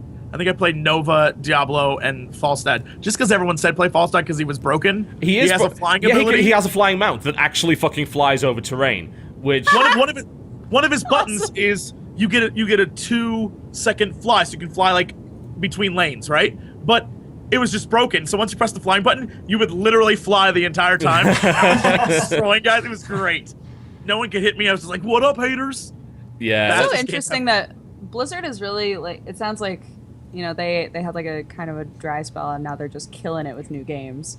Like, Yeah. And they're all like casual games. Yeah, but like all their, like, simplified PP guys, versions yeah. of games that people really like, but that most people don't have the patience to learn. You just described World of Warcraft in a nutshell. Yeah, I mean, right? That's what it's yeah, always been. like that's what they're really good at, is making Yeah, really yeah. fun, addicting games that are easy to understand but have very complex elements to them. yeah. They got it figured out. They have 2 real big winners on their hands with like Hearthstone and Heroes are going to be huge. Wow, like you Hearthstone can only already is tell. huge.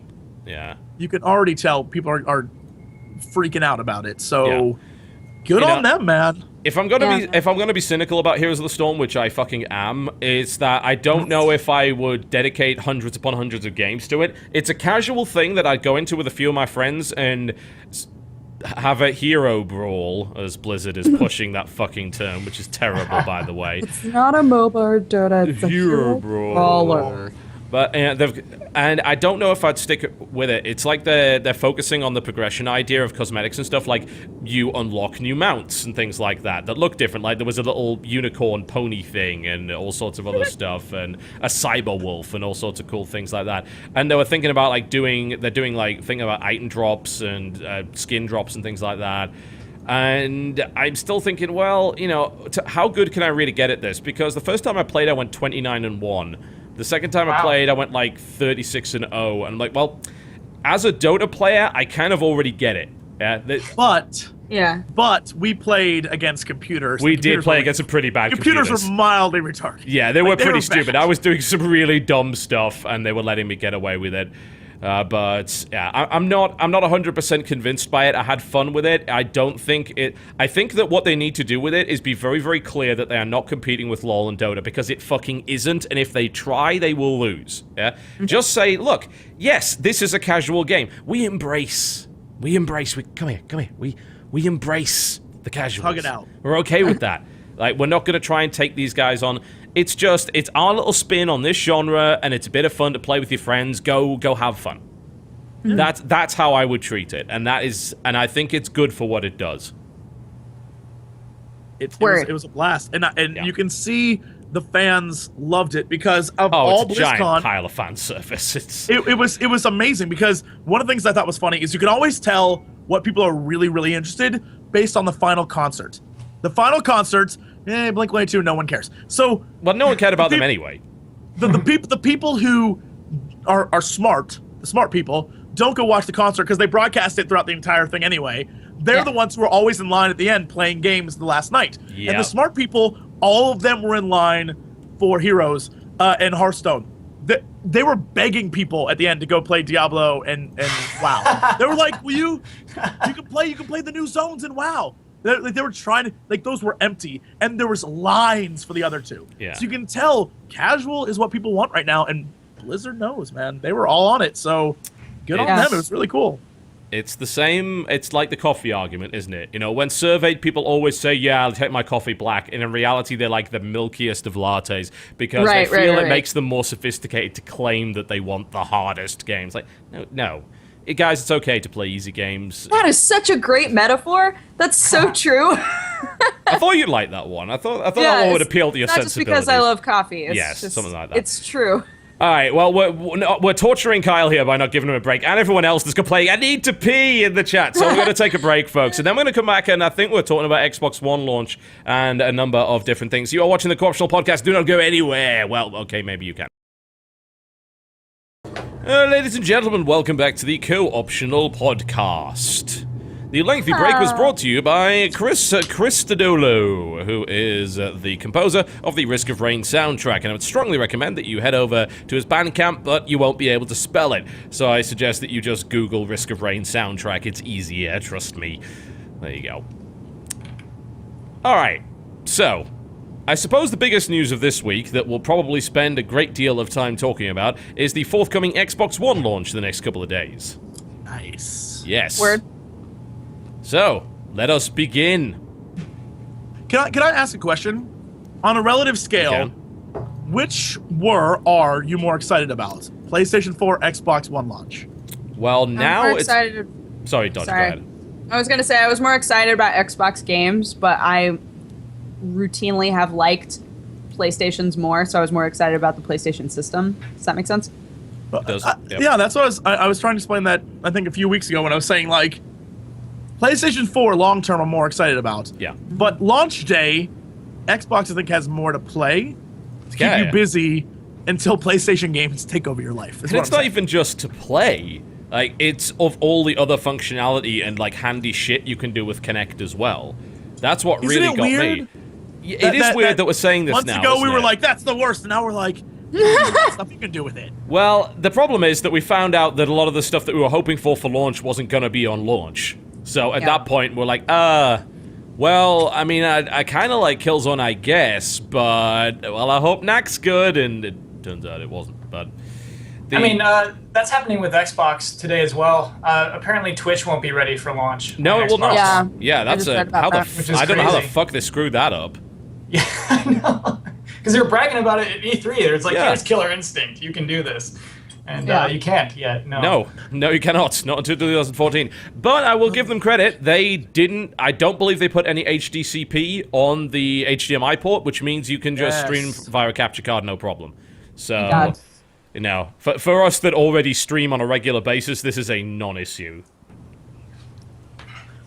But I would definitely agree with the whole lineup thing. Like, I think it cannot be understated the fact that there is quite literally nothing that I want to play on PlayStation 4 right now, whereas there are at least 4 titles that I actually want to play on Xbox, which are Killer Instinct, Dead Rising, Forza, and I know it's going to sound weird, but Kinect Sports Rivals.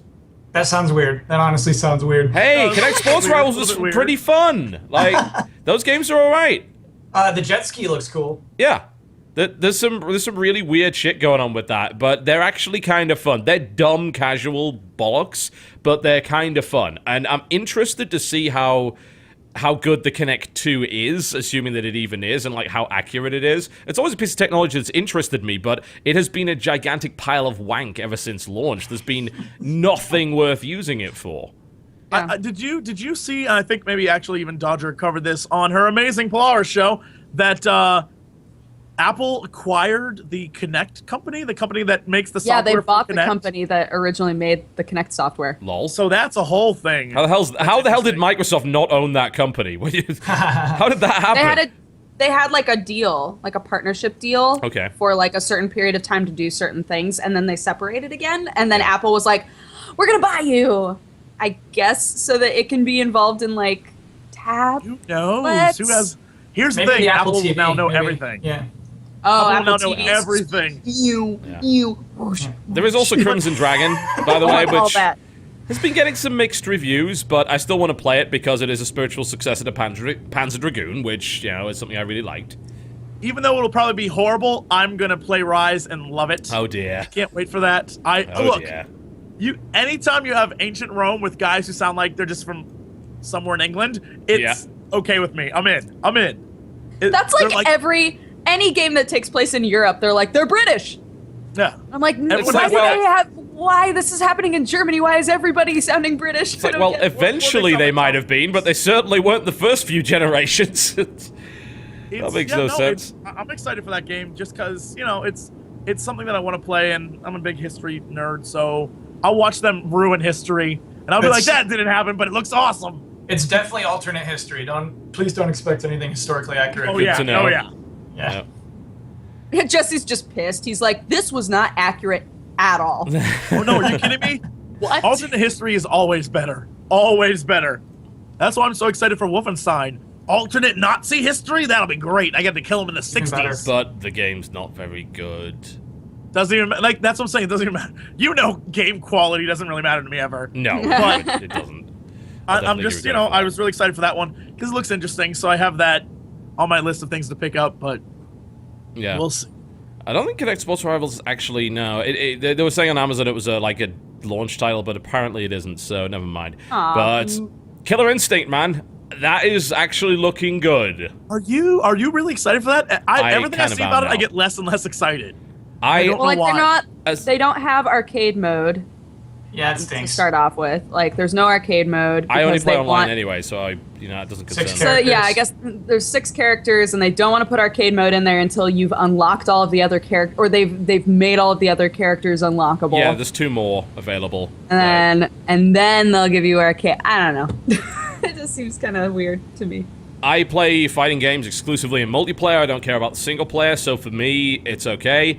I get really excited because I look at it and it's very clear that these guys actually know what the fuck they're doing when it comes to dealing with a fighting game, which is very surprising because their company is dreadful. Like, if you look at their back catalog, it includes such classics as Oh, shit. Oh. Sorry, I spilt fucking water everywhere. It's water, though. It's good. This It's is water. what it's actually not just water, but it's juice. That sucks. It's whiskey water. Oh great, it's all over my fucking controller and shit. Well, No. Go, clean it. We'll hold down the yes. fort. Go. yeah, no. yeah. Clean it. We'll talk about Killer Instinct. Yeah, this is Excited actually to hear really about bad it. because it went all over my fucking keyboard. I'm gonna have to replace my Go. keyboard. BRB, Go, guys. go. Sorry. Okay. Talk about Killer Instinct. No, have either of you actually seen it or played it? Yeah, we have it Because- here. It's running at the office. Can I ask you a question? And it's been 4 months since I actually had hands-on with it. Does it still have the same, I guess, sound package? I don't know what you call it. Where the longer I played, the more noticeable and more annoying. They're like, like all the That's voices- The idea of it was that like all of the sounds swell as you fight more, right? The problem is that they keep reusing the same sounds. They just get louder, and it's like it becomes progressively more and more annoying. And I don't know if they changed that. Like maybe 4 months ago they had only a limited number of sounds, but it was like I'm hearing the exact same sounds over and over again, and it drives me crazy. Do they fix that? I think that is still going to annoy you. I don't think they've changed that. Great. I don't know. understand. Sorry. Go ahead. I don't want to support this game. I'm kind of mad the way that it's being released and this half finished and just like people are excited about a fighting game with 6 characters. I don't want to encourage that basically. I just want to say no, finish your game first and then release it. I get the point of like putting it out at launch and whatever, but no, don't make a fighting game with 6 characters. Don't do that ever. And then expect people. Weird. Like people complained about releasing fighting games with characters on like the CD, and you had to unlock them and things. Yeah. These characters, like they're existing characters, just like you have to pay for them, and we're gonna release them slowly over time. Like I agree, that's like a really kind of awful way to do it, especially considering they're holding back some of the best characters that people love. You do have to pay for them for sure?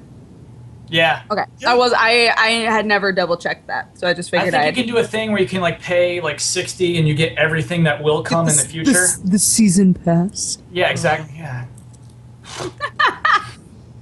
Yeah, That kind of thing really makes me mad. and it was weird because I don't know like what kind of audience they're going for. I assume the nostalgia audience, because when I was at Evo, they had Xbox One guys come out and they promoted the game and they were like, "Hey everyone, we're gonna have some pro players play this game versus each other."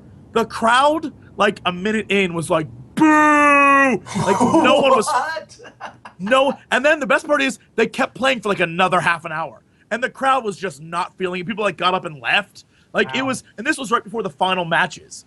I think it was right before Marvel or maybe Street Fighter. It was like in between those two, and people were just like, "F it, we're done." And Really? the crowd turned on them real fast. Was there a And reason that you could tell? Just it was it just boring wasn't to watch? very fun to watch. Yeah, it was really like the movesets were very limited and the same. It looked beautiful, but it was very like it was a kind of artificial beauty. It's like the old I don't know if any of you ever saw the Final Fantasy movie, right? But if you ever saw that, they put a lot of work into making it look beautiful, but everyone still looked like a mannequin. Like there was no life in the characters. It just looked beautiful, but there was no life in them. It's how I felt watching Killer Instinct. Like it looks great, but there's no life in the character. Like when you play Street Fighter 4 Ultra Mega Super Turbo, whatever the hell it's called now, like you can feel every character has its own character. Like you can feel it in them. I didn't feel that with Killer Instinct. Like after watching it, you just don't feel it anymore. I'm really curious to see what TB has to say because he seems like really into it. So I don't know, but I mean, Kyle, is this like you've played it? Obviously, is this something? Oh yeah, I'm in the same boat. Like Killer Instinct technically looks better than Street Fighter, but I think Street Fighter is a better looking game, art direction wise, I guess we can say. Yeah, it looks beautiful, but just doesn't. A soul is missing from the game. Yeah. It's really interesting. I don't know. I mean, that's kind of how Killer Instinct always was. Like Killer Instinct always had gross looking characters. Like they always looked so dumb. I think that's part of the appeal. Like it's kind of like a dumb fun game. Like the idea of just a combo that just goes on forever is like dumb fun, I guess I would say. Right. I guess like I feel the absence of really distinct character is also present in like the newer Mortal Kombat games, I think. Like a lot of the newer Mortal Kombat characters feel the same. Have kind of that like I'm a man who You're what? fights. Did she get censored? Huh? Yeah, you just got censored. Like and then it just cut out. The internet's not having it. try that again. I Uh-huh. am a gruff man. Okay. No, we're good? Okay. No, that's perfect. You're a gruff I am man. a gruff You did it. man who fights, is that's what I said. Like, just a lot of them just feel like the same build. Even the women all feel like they have the same build, which is Oh, they do. It's so gross. which harkens back to feel like they have the same original games. Like, all of the women were just reskinned, all of the men were just reskinned. But like, we've developed to the point now where I'd like to see bigger differences between the characters that way. And I don't know if that's what you're saying about Killer Instinct, that there's just like a lot of blah. But like, I love playing Mortal Kombat, but I would say that the characters feel kind of blah. You know what my favorite character in the new that's Mortal good. Kombat is Johnny Cage, actually. Because suddenly Johnny Cage knows what a douche he is in this new game. Yeah. He's got It's like a so true. self-awareness, and it like totally It's so actually true. helps his character. He's really good. All right, I've- back up and running. Yay! Hello. Sorry, I was messing with USB cables, trying to make sure that water didn't fall over my computer and all that stuff. But yes, I do have things like backup keyboards and backup mice available, so I switched out. But then accidentally, the reason you got muted, Dodger, is because I unplugged the audio interface for 2 seconds. I'm like, oh shit! Plug that back in.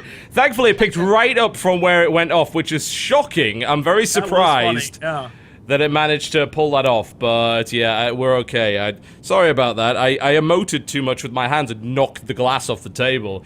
So that was dumb, and really, really dumb. So why are you looking forward to Killer Instinct? Like, what is your reasoning behind Okay, it? so I heard some of what you said while I was kind of fiddling with USB ports and trying to get everything sorted out. I agree with the idea that Killer Instinct kind of has some character issues in the sense of all their characters were kind of dumb, and the only character people usually remember, well, there's two characters people really remember, which is fucking Sabretooth and Orchid, right? Yep. And they've changed the design of Orchid around a little bit, which was actually fine. She looks a bit more reasonable than she used to, and Sabretooth looks awesome as well, yeah. And that's not what really strikes me as kind of strong about the game. There's a couple of things. Firstly, the idea that it is a game that understands what a fighting game needs to be and what you have to do in order to make it that way, and also how to communicate that to the audience. The tutorial mode in that game, for what I've seen from the videos, is just mind-blowingly good. Like, it explains almost everything about what fighting game terminology is, how you're actually supposed to be good at fighting games, and all that kind of stuff, which I love the idea of educating the audience. And as you're doing that, you also come to this realization that the devs understand what's important about fighting games as well, which I feel is going to lead to a nice amount of depth. I like the focus on combos, I really do, and the combos look great.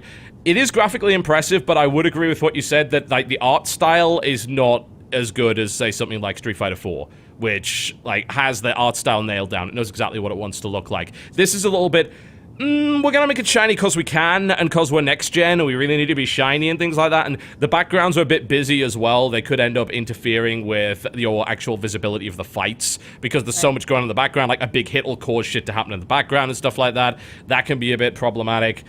But it looks like a nice, easy-to-pick-up, exciting fighting game that's got a fantastic soundtrack. What they've done with the Killer Instinct soundtrack, oh, it's so good! It is so very good! I mean, I love that theme to begin with. And I'm just happy that there's a game that's actually taking that business model along, because you might be looking at me and saying, well, what the fuck? Why are you happy about a free-to-play? It's because it's not a fucking free-to-play game. It's not. It's one of these kind of pay-as-you-go sort of style of things, like the Capcom games on iOS, where you can buy a couple of episodes, or you can buy the whole thing. You get the first 2 episodes for free. It's like Ghost Trick, and it's like Phoenix Wright on iOS. You can just buy the whole game for $20. Or you could not do that. Maybe you're not that into it, and you just want to play the rotating fighter. But then maybe you find a fighter you like, you can buy it for $5. I like that model. I think it should be used more. And this, I think, is a good little test bed for that. Are you not worried that the buyable fighters will be inherently better than the ones that come with it? I was about to say I think Double Helix has too much self-respect, but having looked at their previous lineup, I was about probably to say, not. hold on. All right, okay, so here's what I think's happened with Double Helix, right? Because they have developed some real shit in the past, yeah? I think they've finally been given the opportunity to make a game they care about, yeah? And as a direct result, they have gone all in on it, yeah? If you look at their back catalog, this is what they've had to fucking deal with, yeah? Fucking Battleship, Green Lantern Rise of Manhunters, G.I. Joe, The Rise of the Cobra. Fucking Silent Hill Homecoming. Jesus, they had to make a Silent Hill game, and they knew everyone was gonna fucking hate them for it, yeah? They had to... They knew it! Like, they were screwed from the get-go. Like, they have made some bad games, but it seems to me like they've never been able to actually make the game they wanted to make. Yeah? And as a result... oh, Jesus, I'm actually looking even further back. I can see exactly where this is. Like, part of the guys involved with Double Helix are some of the Shiny guys. Like, that made stuff like Sacrifice and Earthworm Jim. But then Shiny were forced to make shit like the Golden Compass and fucking Enter the Matrix. And the fucking, apparently, like, there's stuff like the Buffy the Vampire Slayer game and Indiana Jones games. This sounds like a dev that is being on the verge of wanting to commit suicide because of the shit they've had to make, and they finally got given a license they care about and said, let's fucking do this. And that's kind of cool, and I think that they care. I really do. Because they've finally been given the opportunity to give a shit. And I don't... like, to be one of those companies that people just come to and are like... Is the shovelware? Hey, you want to make our Barbie game? And you're like, God, we have no money. Yeah, we would love Make to. your Barbie game. Feel bad for companies like that. But, like, you're right. If like, it's finally gotten to the point where they have a game that they're like, oh, God, yes, we can actually do something really cool with this game. Then yeah, that's what it feels like. They brought in a lot of people who know fighting games as well. They brought in some talent to work on it, which is also a great thing to do. Mm-hmm. Yeah, I think so. And as a result, I think that it's going to end up being pretty good. And I'm looking forward to it. Maybe it'll be good in a year. We'll see. Like, a lot of the impressions that have been positive. They really have. Like, the Giant Bomb guys really like it. A lot of the fighting game guys seem to dig it. So... And I always have to be very careful when reading fighting game reviews, because I'm going to be entirely honest, most review sites don't have a fucking clue what they're talking about when it comes to fighting games. Mm-hmm. And, you know, I consider myself relatively knowledgeable, and I still don't think that I'm qualified to talk about fighting games. These are guys that don't even fucking play them, and just come along and say, no, no, no, no, no. Like, you don't even know what any of this means. Stop. Do you have a fight stick? I do. I very much do. Did you get, like, do they have one for Xbox One? I think they do, right? There's a Killer Instinct fight stick coming out. I don't know if the Xbox 360 ones are compatible, though. I think most aren't. I think a lot of sticks got boned. But yeah, you're right. There is that one, that for Killer Instinct, which is cool. If you want a good I was fighting wondering stick, about that with my AR. if you want a good fighting stick, go to one of the many tournaments, or just go to EVO in Vegas. They have, like, modders there who are like, I'll mod your thing so it works with every system that ever existed. Yeah. It's insane. Those guys are like technical whiz kids. And they've taken all their talent to just make fighting sticks work with everything. It's like, I feel like NASA could use you. Just saying. Oh, wait, we don't fund them. Oh. Yeah, it's unfortunate. It looks like they're not compatible, so obviously I'm not going to buy another $200 fight stick just to play Killer Instinct on Xbox One. I'll play it on the pad, and it'll probably be okay. We'll see. But it sucks that I can't use my existing stuff. I actually bought a PS3 fight stick because it's more compatible with stuff. Like, plug it into a PC, it generally works better.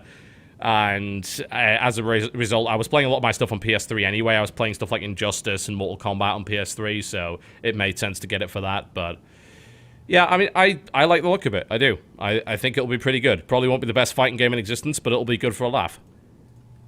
There you go. Then I suppose you move on to Dead Rising 3.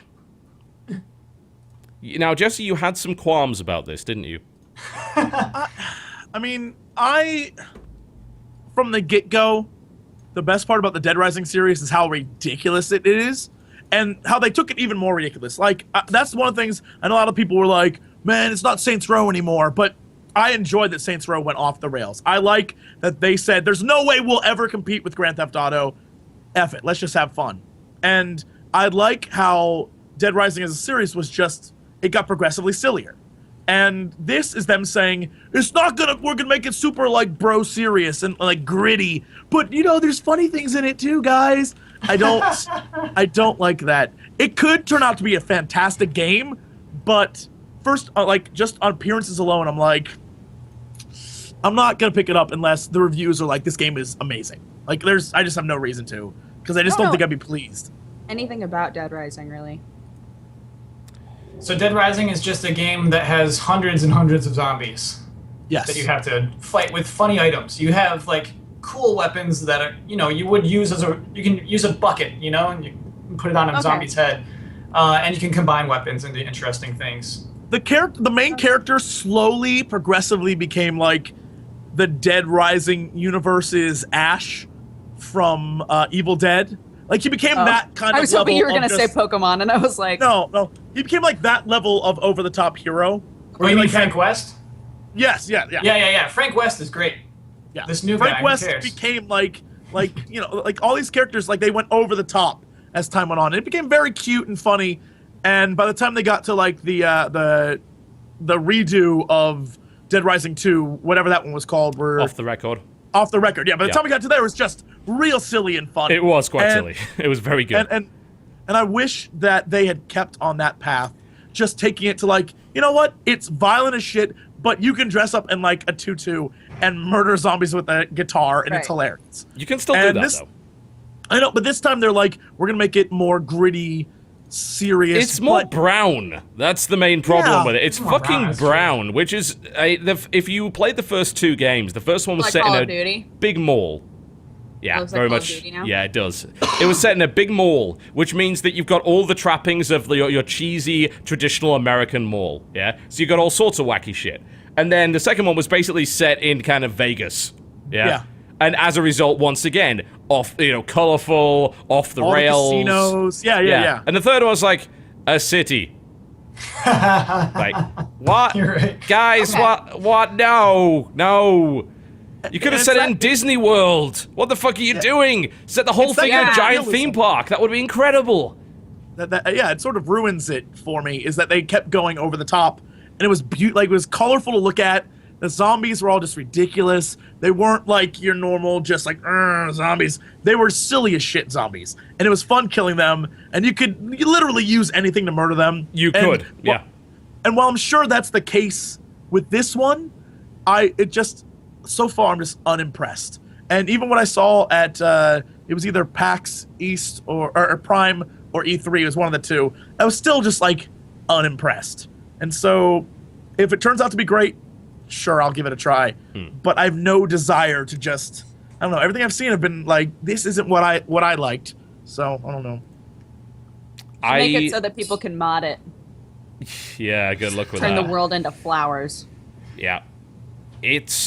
I think that you're probably right that they've dialed back too much on the nonsense, because they were really, really desperate to get back on the whole, oh guys, we're wacky honest, after everyone was like, what the hell did you do when it was presented initially. So there's been a bunch of other stuff that's come out since then that's like, there's a boss fight against a guy with a jetpack who thinks he's an astronaut. It's like, great, okay, that seems like a decent psychopath battle. This is talking to someone who's put like 200 hours into the original Dead Rising and a good amount into 2 and Off the Record. Dead Rising is a very unique game, and as a result, I don't think a lot of people really get it. A lot of people say, oh, it's just a generic zombie game. It really isn't. Like, there's a lot of weird Japanese stuff going on in that game, and a lot of game mechanics and design decisions that some people were absolutely anathema to. They hated them. Like the fact that you could only save in restrooms. Yeah?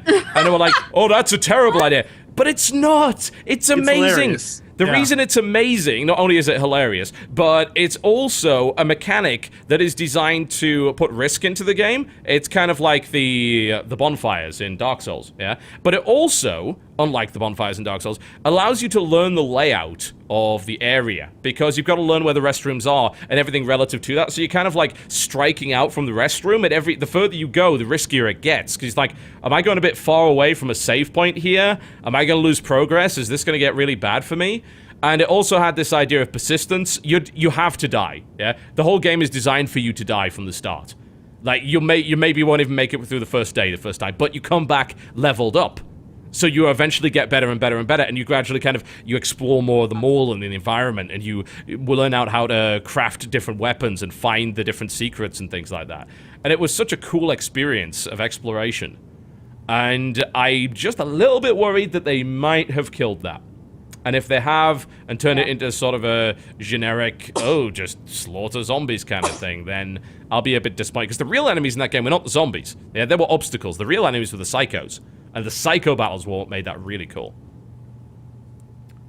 We'll see. We'll see. We'll see. I feel like from what I saw, I feel like they created a game that was designed to capture a new audience and grab attention. And Yeah, I mean, I'm worried.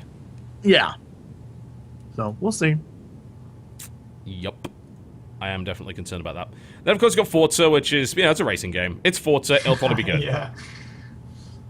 It'll look beautiful. It'll probably play great.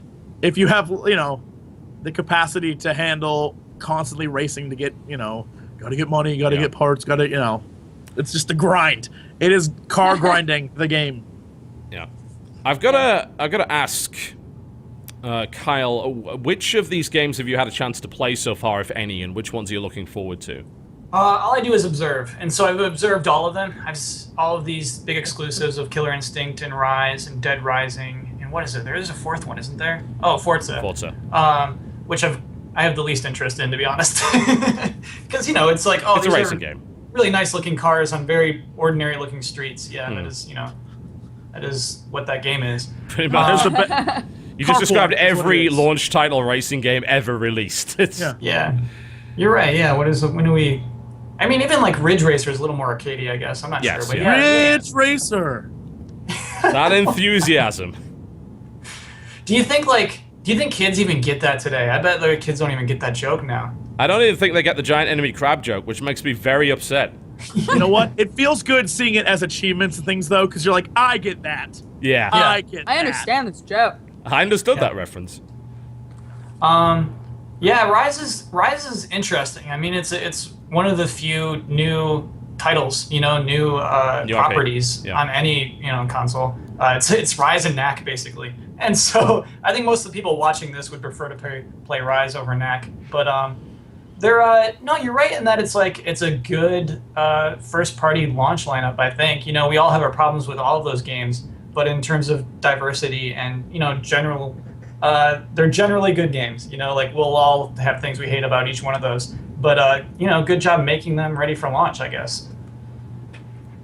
Yeah, I just in general am a bit more excited about the Xbox One's launch lineup. But this is talking from the perspective of someone that's an early adopter and doesn't want to play Battlefield on a fucking console because I have a PC. So I'm looking for new games. I'm looking for things that I can't play on PC. And as a result, I'm looking at the launch lineup and saying, yeah, there's a few things that I'll probably play here. This should be fun. And as someone that's also watching a lot of Netflix lately, I'm looking forward to it being slightly easier. Yeah. Technology! Which is wonderful. I could tell my Xbox to go to Netflix. I can already do that with my TV, but the Xbox will be slightly quicker. You did mention this earlier, and I will say, it does feel good to play on a console that responds like you would expect something from 2013, 2014 to respond. Exactly. Like, it feels good to be in a new console era. I'm just saying. It does. No, really, it's a feeling. It is definitely like a feeling of newness that adds to what it feels like to buy a console at launch day. It's really weird. Yeah. It just feels like, oh, this is actually responding at the speed I would expect. Versus, oh, great, I turned my PlayStation on. All right, I'll be back in about a minute. Now I'm going to get online. That's going to take a little while. Let's go Netflix. All right, this is going to take some time as well. And, it can't load the icons fast enough and nonsense like that. Don't look at your trophies. Yeah. Oh, God, the trophies. And yeah, everything sort of is much faster and much easier. And even it just feels better. And I loved that feeling. And I'm thrilled. We were talking in line while we were waiting for the PlayStation 4 about waiting for PlayStation 3, and I realized that legitimately is another lifetime ago. That was so long ago. I was still in college at the time. That kind of crazy stuff of just holy crap. That was years ago. It's I've become an old fart since then. It's mind blowing. You're that was 7 years ago. God. That's the technology you had to work with, console players. I'm so sorry, guys. I apologize. I really am. Yeah. So we'll see how that goes, and I'm interested to see what the Kinect stuff does. Some of the functionality looks handy for my living room, so anything that makes my Netflix watching experience nicer, I guess, and my Crunchyroll experience and my Amazon experience nicer, then... You are the person that when they were doing that conference and being like, you can watch TV so easily, Yeah. it was Remember all that? You aimed at you. remember that? It was just TV. They were like, TV, I know you don't give a shit about these games, but seriously, you're going to watch Netflix like a fucking pro. Yeah. And he was like, have you guys? yes. I'm not sure how much sports collectively this group of us watches. No. Well, But if maybe you Calvin's, watch- I don't know. If you watch Sunday Football, they have the funniest Xbox One commercials because it's literally saying, you can watch NFL on Xbox One, and it's a better experience. To people who are watching NFL right now on their TV, it's saying, you can watch NFL on Xbox One. It's like, I don't think I need that to watch NFL. But people are like, it's going to be awesome. It's a weird. That commercial shows no games. It honestly shows people watching NFL. Done. And it's like, I guess the advantage is it puts your fantasy score on the right of the screen. Yes. But I do know people who are big into that. I'm wondering if they're. It's not worth shrinking your TV for that. It's not worth shrinking the actual game you're playing to look at your fantasy scores, which are on your phone. It's so funny because the commercial is Yeah. literally saying, watch NFL, guy who's watching NFL right now. Like, it's the most ironic commercial ever, and people are just blown away like, oh, you said I could watch it with Xbox One? Oh, shit, this is going to be great. And it's like, you're literally watching NFL right now. And then they show Skyping on the rooftop, and that guy's in like his rooftop party. He's just like, "What's up, dude? You watching NFL?" He's like, "Yeah, I am." I was like, It's "Come on." so good. The commercial literally features no games. It's beautiful. You're like, this is a what now? It is a little silly, isn't it? And for me, it's weird because I don't have cable TV. So I'm not even buying it to watch TV. It's handy for Netflix and things. And a lot of people suggest, oh, well, why don't you get an HTPC? It's like, I have about 50 different ways of watching Netflix in my house. I just want to make it more convenient. I'm sorry, but an HTPC does not do that. It doesn't. Yeah. I can't shout at my HTPC. That will not work. Yeah, there are not specific things designed to make the browsing experience as quick and easy as possible. It's still a fucking PC, and I'm still reclined at an almost 90-degree angle on my sofa, not giving two shits. I want a console that supports my ability to not give any fucks. And as a result, Xbox One, you know, I should be the marketing guys for that. Fuck the TV, fuck the NFL. It's like, this is a console. It gives as few fucks as you do, and so does Microsoft. Please buy me. Yep. It's a console for lazy people, and I am very much that. So, yeah. Dope. It is. It's so funny that months and months ago, everyone was just like, man, this thing is so stupid. It isn't even for games. Now people are like, that's kind of awesome. It's really weird to watch the turn because people realize there aren't very many games right now. So you're getting a console that can provide you with the most other stuff. Yeah. And right now, Xbox is that console. It does. It's got a stronger weird. launch lineup. I don't see how you can argue otherwise. Yeah, you've got to be very biased to argue otherwise. I can see how you could argue otherwise. Okay, go for it. It has the best exclusive launch lineup, yes, but it has the best versions of most other games, third-party games, of the PlayStation 4. You know, like, if you want to play NBA 2K14, get a PlayStation 4. And, like, there's a lot of people who do. You know what I mean? Those people exist. So I could say, like, if you like third-party games, like, get a PlayStation 4. If you, like, want to play Battlefield and it is, like, you can't play on PC, yeah, then get a PlayStation 4. You know absolutely. what I mean? I don't think anyone would argue long-term PlayStation 4 is obviously the better buy. It obviously is. Yeah, there's clearly more power there. Yeah. It will definitely in the end be. I'm interested to see the sales numbers on Xbox because PlayStation knocked it out of the park on sales. So I'm curious if that is PlayStation being the hype behind a PlayStation 4, or if it's just so many people are excited for the next gen that people went out and got it right away. Which makes me wonder maybe Xbone, as the kids call it, will just destroy. It might. Who knows? Because the market for Xbox is over $1 million. The market for Xbox has always been bigger. Xbox market has always been bigger, and mainstream when you like talk about news and like what news shows cover, they always cover Xbox more than they do. Like it's just more mainstream consciousness than PlayStation 4. So like, do you think that it's not going to make any sort of a difference that there was so much time where people were like, Xbox is going to be awful, go for the PS4? Like when they first had their conferences.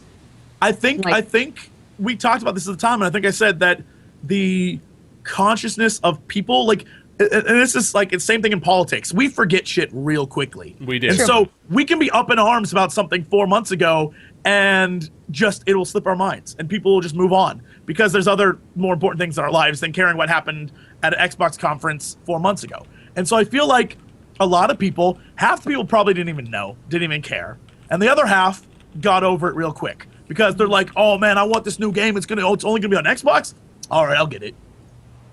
I mean, we'll see. It would really change a lot of things if PlayStation sold more initially than Xbox. I think it would change the way we look at consoles because right now Xbox is dominating really, and so I feel like only in America though. Only in America. Yeah, but PS3 has been dominant in Europe for quite some time. It's been the more popular sales wise though, America buys like it does buy a lot of fucking consoles. Yeah, that's true. So, and it'll be interesting to see what happens if PlayStation does take over and become the leader.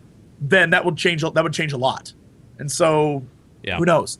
But I'm really curious to see if it isn't PlayStation being great, rather than just everyone's excited for a new generation of consoles because it's been so damn long, and everyone's like, "I need this thing." So, who knows? Yeah, that could be. I mean, it takes a certain type of person to say, I'm willing to pay $400 or $500 on this one day, on day one. That's a very specific person because that's not a lot of people. Yeah. But I think there's a million of each. I think there's a million people in this country who are willing to say, "Oh yeah, I'll get an Xbox on that first day." I think there might be. I think it's honestly down to production, and I'm not sure Microsoft made a million Xbox Ones. We'll see. We'll see. We'll find out in 2 days, I guess, which is crazy. It is interesting because one of the things I noticed, and I chalked it up to not being able to sell them, but I guess I misinterpreted what I saw. But on Amazon, for example, PlayStation 4, you could not buy it. It was out of stock. But Xbox was always in stock. And I laughed because I was like, no one's going to buy Xbox. But it turns out that Xbox, it wasn't in stock. They just kept the ordering up. And it was you were just gonna get it later, so you could always still order it. You just wouldn't get it. There are two editions of the Xbox One. That's why there is the Day One edition, which was actually sold out pretty much as quickly as the PlayStation 4, and then there's the regular one, which they just let you order, which was shipping in December, I believe. So like that's why now if you order it online, you don't get it until like January or something crazy like that. But they kept it up, and so I didn't see the little date that said when it was delivered. So I just like was laughing like, oh god, no one's gonna buy that shit. Like no one wants it. But it turns out they just left it up, so they didn't cut it off. So who knows what the pre-ordering's at for that? Yeah, I don't know. So it's up to their production rate, really. So who knows? Not up to whether or not the bloody things actually work, considering. Yeah, I think ultimately the problem I'm going to have with it will be the power. Yeah, they're struggling already with it. I think there's going to be a spike in performance, obviously, later on when they figure things out. But this machine is already underpowered on launch. Yeah, we're talking not about a good sign. No, we're talking about things like Call of Duty Ghosts coming out at 720p 60, which is unacceptable. But we also have to bear in mind that Infinity Ward are horribly incompetent right now.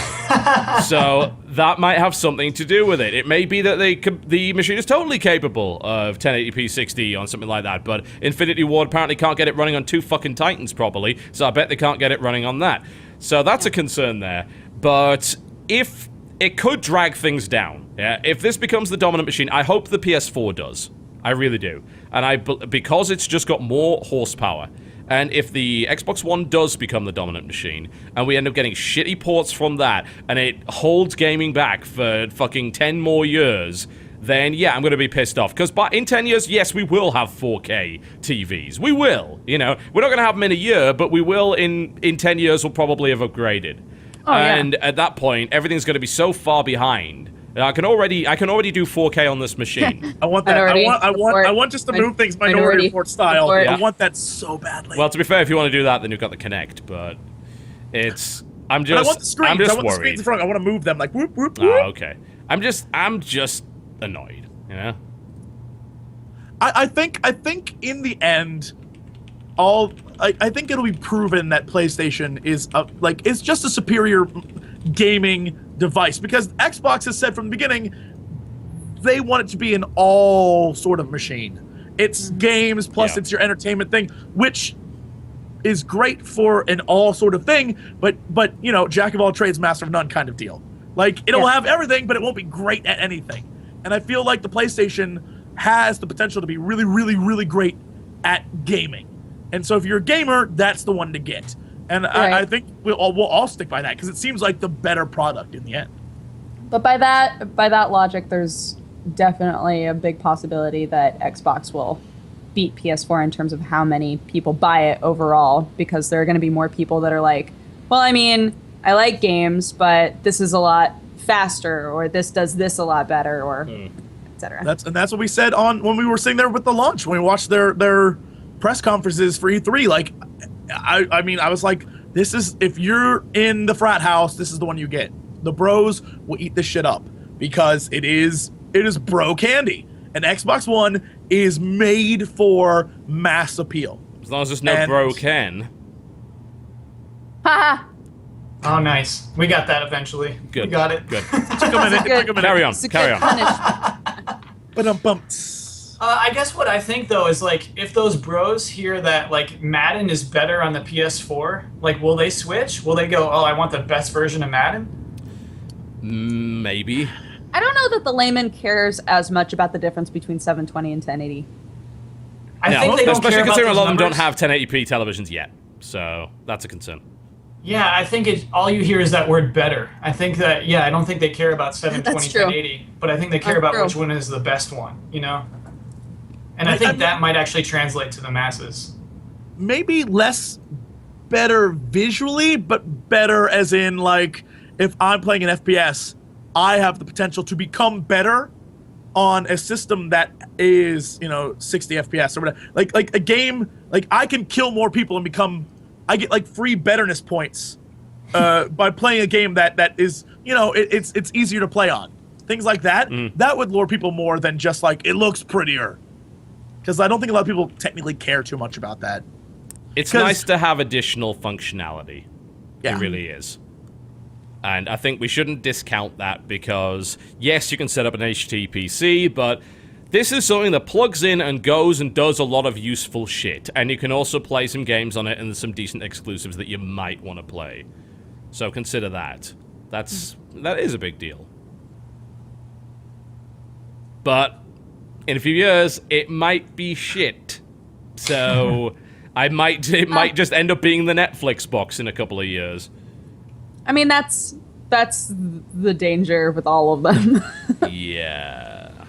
Last few years, consoles have been very much shit. That's... They've just It's like been a question of whether or not they're going to continue to care to give us games that we really want to play. Yes, exactly. I'm not too scared of that. I think that, one of the best reviewed games of the fall looks like it might be Super Mario 3D World. Yeah, about to apparently say it that, will be, yeah. Yeah, and that's on the Wii U. So, like, I think, it's always driven by games. It's always games for, like, consoles, ever since, like, NES, you know what I mean? Graphics were better in arcades. You can go to an arcade and see graphics that are 10 times better. And, like, PC's, like, always been better than consoles, So I'm not, like, too scared of, like, consoles being left behind, because there's still going to be people who care about games working on those consoles. That's fair.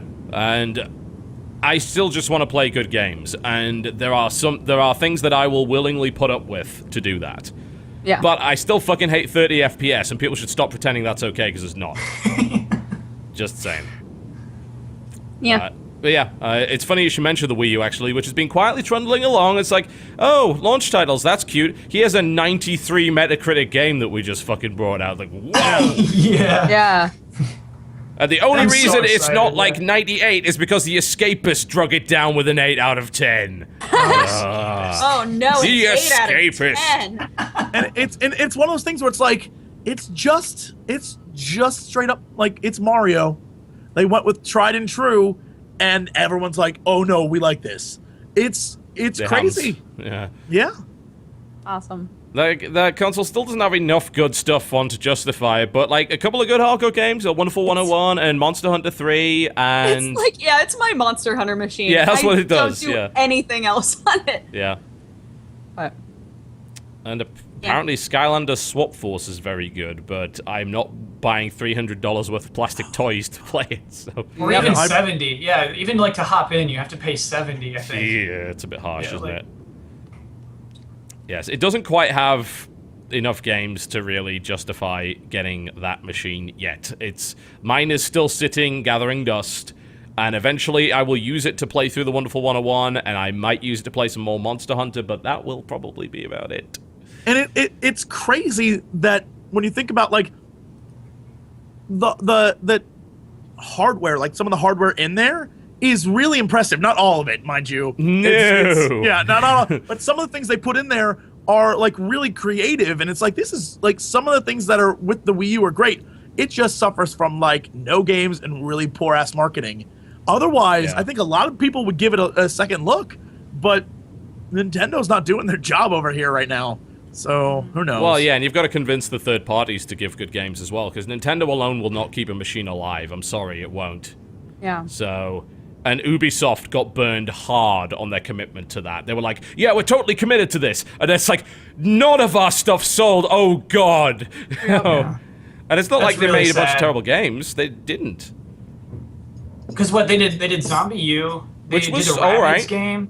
Yeah. What else did they do at launch? I think they had like 2 other launch games, I think. You're right, They- they committed hard and I think lost money. They lost out bad. Oh, Like a lot of the, absolutely. I think there were like 5 or 6 launch titles from Ubisoft, and eventually along came Rayman Legends, but it was multi-format, so everyone just bought it on other stuff. Yeah. Yeah, and it's very weird that when you ask, I mean, this is what I thought when I saw it, is everyone assumed that Wii U was portable Wii, because they always Yeah. hyped up the gamepad, and no one got like, everyone was like, well, I got a Wii, I don't need that. Like, Yeah. it was bad marketing. Yeah, they didn't do a good job of explaining what it was. Could have called it Wii 2 instead of Wii U. Like, could Why have done a did- million things with that. They thought they were too clever with Wii U, and then they ended up fucking completely screwing themselves. They did Wii make 2 it is... clever. The stupid thing is, Wii 2 is a good name. Like, you can make a pun out of that. You can get the Yeah. same kind of message across, like Wii 2. So, oh, you're focusing on multiplayer, but it's the second Wii. That would have worked. Wii U is just... It's bullshit. It sounds like an online college. It does. It's And silly, unfortunately, the release of Tank Tank Tank was not enough to save Tank, them. tank. Oh, God. Which was actually kind of a fun game for about 5 minutes, but... A whole 5 minutes. but it's better in the Hey, arcade. it was an arcade port, yeah, because even on... You can do it on the Wii U as well. The guy who's controlling the alien, it takes a picture of your face and puts your face on the fucking alien, then you destroy That's things. awesome. It's kind of great. I think it's... Isn't it free now? I think it's free. You can It's got just... a weird free-to-play model to it, yeah. It's Namco Bandai's free-to-play, oh god. Just keep me the hell away from that. Well, yeah, so that's that, I guess, but... Do we have a list of games? Oh, for releases? Oh, we do, yes. yeah. We're actually coming towards the end of the show, strangely enough, but... I know. We've been like, just like, I was looking at the time a second ago and I was like, oh, goodness. We are Yeah, coming up on 3 o'clock. Yeah, we burned through the time pretty quickly, but yeah, let's do releases. So, Dodger, this is now a section that you've basically stolen, Okay, so... that is stolen. I can't do That's that. not true. Yeah. I was moving your faces around a little bit to have a look at the release list, and I'm like, oh yeah, I can't do that, I'm streaming. That would be a bad idea. Let's not do any of those. Okay. Ready? As Yes. always. Go. Let's Here we start go. in the US. Today, November the 19th, we have NBA Live 14 on Xbox Uh-oh. One and PS4, except Xbox One isn't out yet. The Amazing Spider-Man on PlayStation Network Vita. Why is this out now? Like, this came out over 2 years ago. I know. Adventure Time, Explore the Dungeon Because I Don't Know on PC, PlayStation 3, and PlayStation 3 Network. Please explain Did you to me play what that? Adventure Time actually is and why. I haven't played this Adventure Time game. So this one's it's like a dungeon crawler, I think. I think it has like its own like loot system and all that, and randomly generated dungeons, I guess. Did you play it, TB? No, I don't understand the Adventure Time thing at all, I've got to Oh, say. you mean even the show, even the Just show in itself. general. Like, it's, Oh, Someone God, I explain what love that that means. show. It's a beautiful show, TV. It's a beautiful show. It's fantastic. And It's like, like, what if- the more that you watch it, the more that they hint at like what the world is and like how it came to be and like all of these other things, and it winds up getting like kind of interesting, I think. It's very meta on itself about like what it is, but it's also a show that I guess is for like little kids and stuff. But majority of people that watch it are adults, Or But like it's our very age. much- Yeah. It's very much adult, like, it's about reliving a childhood that you no longer have. Like, that's what it's about. It's a really, when you think about it, it's a really depressing show. Like, you will never have this childhood again. Some of the episodes end super dark too, and you're like, oh. Yeah, it's real, and some of them are really sad, and you're just like, God, I feel bad now. Like, Your why regular did you show do does that this? too. Just like all of those shows. He's like, this one's gonna end real depressing. You're like, oh, okay. Next up is Stick It to the Man for PlayStation 3 Network. What? That, I just went to go look it up. It looks like graphically very cool. I was like, oh. Yeah? What is Oh. it? Can you tell? It looks like just like a puzzle platformer is what it looks like. I just watched the trailer, so The I art watched it style without is sound. Quite the thing. Yeah, it looks very interesting. White. It's also by a company called Zoink. It does look alright. It's got this weird sort of cardboard cutout look to it, but also almost a Ren and Stimpy-esque art style going for it. Yeah. That's a terrible name for a video game, but it looks pretty cool. Next up is Young Justice Legacy. Oh, That looks so bad. Yep. Young Yeah, Justice. It doesn't look great. It came Why out on does it say PC. why only PC and PS3? That's so weird. I don't know. It's a kids game based on the Young Justice like Cartoon Network or Nickelodeon series or something. I looked at Yeah. the trailer for it when I was looking through releases for Content Patch, and it looks so terrible. It's so sad because the Young Justice show is great, but they kept going to people and being like, "We want to make a Young Justice game," and they were like, "No, that's okay." So, next up, Soul Calibur 2 HD. Yeah. Network. Yeah. Do you think it's almost too late for that? It's never Soul too late for Calibur? Soul Calibur 2. Never. Because Yeah. all the other Soul Calibur games since then have been dreadful, so Soul Calibur 2 sounds like a great idea. Yeah. Air Conflict Vietnam for PlayStation 3 Network. Yeah. Arcania: The Complete Tale for PlayStation 3 Network. No deets. No. I could try and find out. It's not something that... We can move on. Most of it is in lowercase. No, I'm curious so- now. Sorry. Apparently it's terrible. Never mind. It's Okay, okay. Oh, it's Gothic. It's fucking Gothic. All right. Now I know what it is. Yeah, that's bad. Don't buy it. Don't buy that game. No, Arcania Gothic 4 is bad, and on console apparently it's even worse. Don't buy it. Perfect. Band Fuse Rock Legends for PlayStation 3. What is that? I need to Band know what that is. What is Band Fuse Rock Legends and why? That's perhaps the more pertinent question is Band why. Fuse Fuse Rock Legends. Legends. Oh Ooh. man. Ooh, Okay. this Is that looks Slash? really- Is that Slash on the cover? It is. looks The best really music video game on the market. They need to reword that to the only music video game currently on the market. It's temporarily out of stock, so apparently people actually bought this thing. Either that or it's not Alright. out yet. The multiplayer. Form local bands and playing along with your favorite songs. Authentic equipment. Amp and pedal effects like distortion, reverb, and chord. So this is a plastic instrument game, right? This It does- looks Guess like so? legit guitars based on. Oh like, the yeah. way- Oh yeah. It is a legit guitar game. You're right. So I mean, it's funny that I should mention that because like Rocksmith 2014 has got fantastic reviews across the board. It's like a really yeah. good music game. Yeah. So Band Fuse comes along and says, "Oh, it's kind of the same thing, but they do bass and vocals with it too." Interesting. It looks I like a don't lot of wanna- the songs are pulled from the Rock Band library. A lot of like Faith No More and Okay. yeah. They have Kenny Wayne Shepherd on here. Holy crap! It's like 1999 all over again. Okay. Next Yeah, up, they have Wolf Mother. Yeah, so it's basically all the songs you're used to from other games that you've played. So Other- you might be very good at them. music games. I would be terrible at that. Me too. Dynasty Warriors 6 is also One coming of the good ones. PlayStation Pick 3 it up. Network. Oh, so they're Farming releasing one of the Simulator. older Dynasty Warriors games for PlayStation Network. Oh, great. They're Get all- it. No. Pick it 6 up. was Don't do great. that. 6 is one of my favorite. 6 is Emo. classy. Farming Wait, what makes Simulator. 6 good? Of all the 6 Dynasty was Warriors games, why is 6 a good one? 6 was when they made the jump to like just there's more stuff you could do per level. 6 is when they took that next leap. Like every so often, every one of those games is like a clone of the previous one, but they Yeah. change little things here and there. But every so often they make a giant leap, like 8, the one or whatever the one that just came out. I think it's 8. I don't remember. They made it so now you can have 2 weapons, like that kind of thing. You can switch between weapons. So things like that. Where every so often they have a leap. And 6 was it was a really good version of it. It's weird. Sometimes the maps, same battles, but it's just better. No. Like new, better characters. It's great. No. I'm Wasn't sorry, this you don't, not have, buying it. you don't have Jim Sterling to back you up on this one, Jesse. Dynasty Warriors is Sorry. fucking terrible and has been for a No, long they're time. great. Great. Wasn't They're 6 great. was the first time that they started taking you to maps? Wasn't it the first time that they would give you like multiple objectives on Within a maps? Yeah. I don't remember.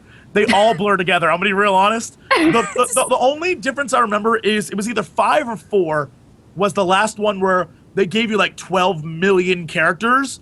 Recently, they've started to dial it down where there's the main storyline and you can play as only a few characters, and then they're like, here are all the extra characters to have fun with in like free mode.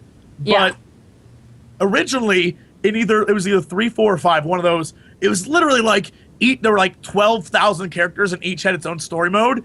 That was fantastic. It was so good. That was awesome. Ultimately, a remember complete It's waste of time. impossible. I remember when that one came out, and my friend was like, "You don't understand. You can be all the characters. For the Dang, first whoa. time, I can be all the characters." And I was like, This "Oh my doesn't God." matter in any way to any of us that haven't already played the series. The sad thing is I think I have like if you look at all the achievements on my like PlayStation 3 account, it's like barely played achievements, and it's like Dynasty Warriors, like almost everything. I'm like, I just need to beat it on, Zhao Yun one more time. Oh my god. No. I love that series. Love Fuck it. that. Screw everything that thing has to offer. Oh yeah, Farming Simulator also came out today. Oh, great. Another November 22nd, we have Tearaway for one. For Vita. Vita. Yes. Nice. We have That actually looks Forza pretty good. Motorsport. Yep. Xbox One. Yes. Killer Instinct, Rise, Son of Rome, Legend of Zelda: Link Between Worlds, Super Mario 3D World, Dead Rising 3, all the games that we've talked about. Crimson Yep. Dragon, Loco Cycle. Is apparently awful, It's which real is really garbage. sad because That Twisted game is Pixel. true garbage. Yeah. True. Mwah, garbage. Yeah, which is sad because Okay. those are the guys that made Misplosion Man, weren't they? And Explosion Man, which were actually pretty good. I don't know what the fuck Basically- happened. They were given like too much money. Okay. This team who was capable of making a small, funny game was like, okay, here, make more and more. And so they just made a huge, unfunny game. It's just Oh, that's too bad. makes me so angry. It's like a little racist. It's just a real, don't ever give that game any money. No, apparently it's really bad. Yeah. That makes me very sad, honestly. Zumba Fitness World Party Oh, thank God! for Xbox One. Mario Party Island Tour for 3DS. And then Nintendo's on bringing out all the fucking shit, aren't they? It's like, oh yeah, guys, we actually have games. Here's like multiple blockbusters Here. right here. yeah, But it's all Mario at the moment. Well, that and Zelda Like- Link Between Worlds, but Yeah, they're going off of just Nintendo stuff. Like you're right, they're trying to sell their consoles based off of what they can produce, and it's like, guys, that's not going to work. But they've kind of reached the point where, like, all of these companies have said, yeah, we'll put our game on there, and then when the Wii U didn't do very well, they were like, never mind. we're not going to do that anymore now. Yeah, so like now they have to get All the of them. interest, otherwise people aren't gonna It's like, jump forward with them. Please do a new franchise and stop making more Mario games. I don't know. As someone that like was never a Nintendo child, it's no good them bringing this stuff out because I won't play it. I know it's going to obviously sell the machine for those that will, but for those of us who are just sitting there like wondering what the hell we bought this Wii U for, we're really looking for something different, you know? Yeah, I'm that just is- waiting for X, isn't it? Whatever the sequel Yeah. to Xenoblade. That was it, yeah. Yeah, that'd be cool. That's what I'm waiting for. Just the vehicles that transform and you can just fly Hell suddenly. yeah. Looks Oh, man. fantastic. All right, What else we got? November 26th, we've got East. East. East. Memories of Salsetta. It's a Vita game. That's something to play. That's one of the hardest named franchises that ever East. existed. Yeah. East. Like East. YS? It's literally just YS. So I was like, Yeah. Ys? And there's Yes, tons of yeah. games, which makes it even funnier. You just have to There's- be like, yes. This is a go, do it. series that I don't know anything about. I'm gonna be honest. There's been a few versions that came out for PC, and they were like the older ones. And at this point, I just don't even have a clue what it is. It's a series of RPGs. I know that for a fact, but well, we'll see. Yeah. We also, on the 26th, have Saint Seiya, Brave Soldiers. Sure.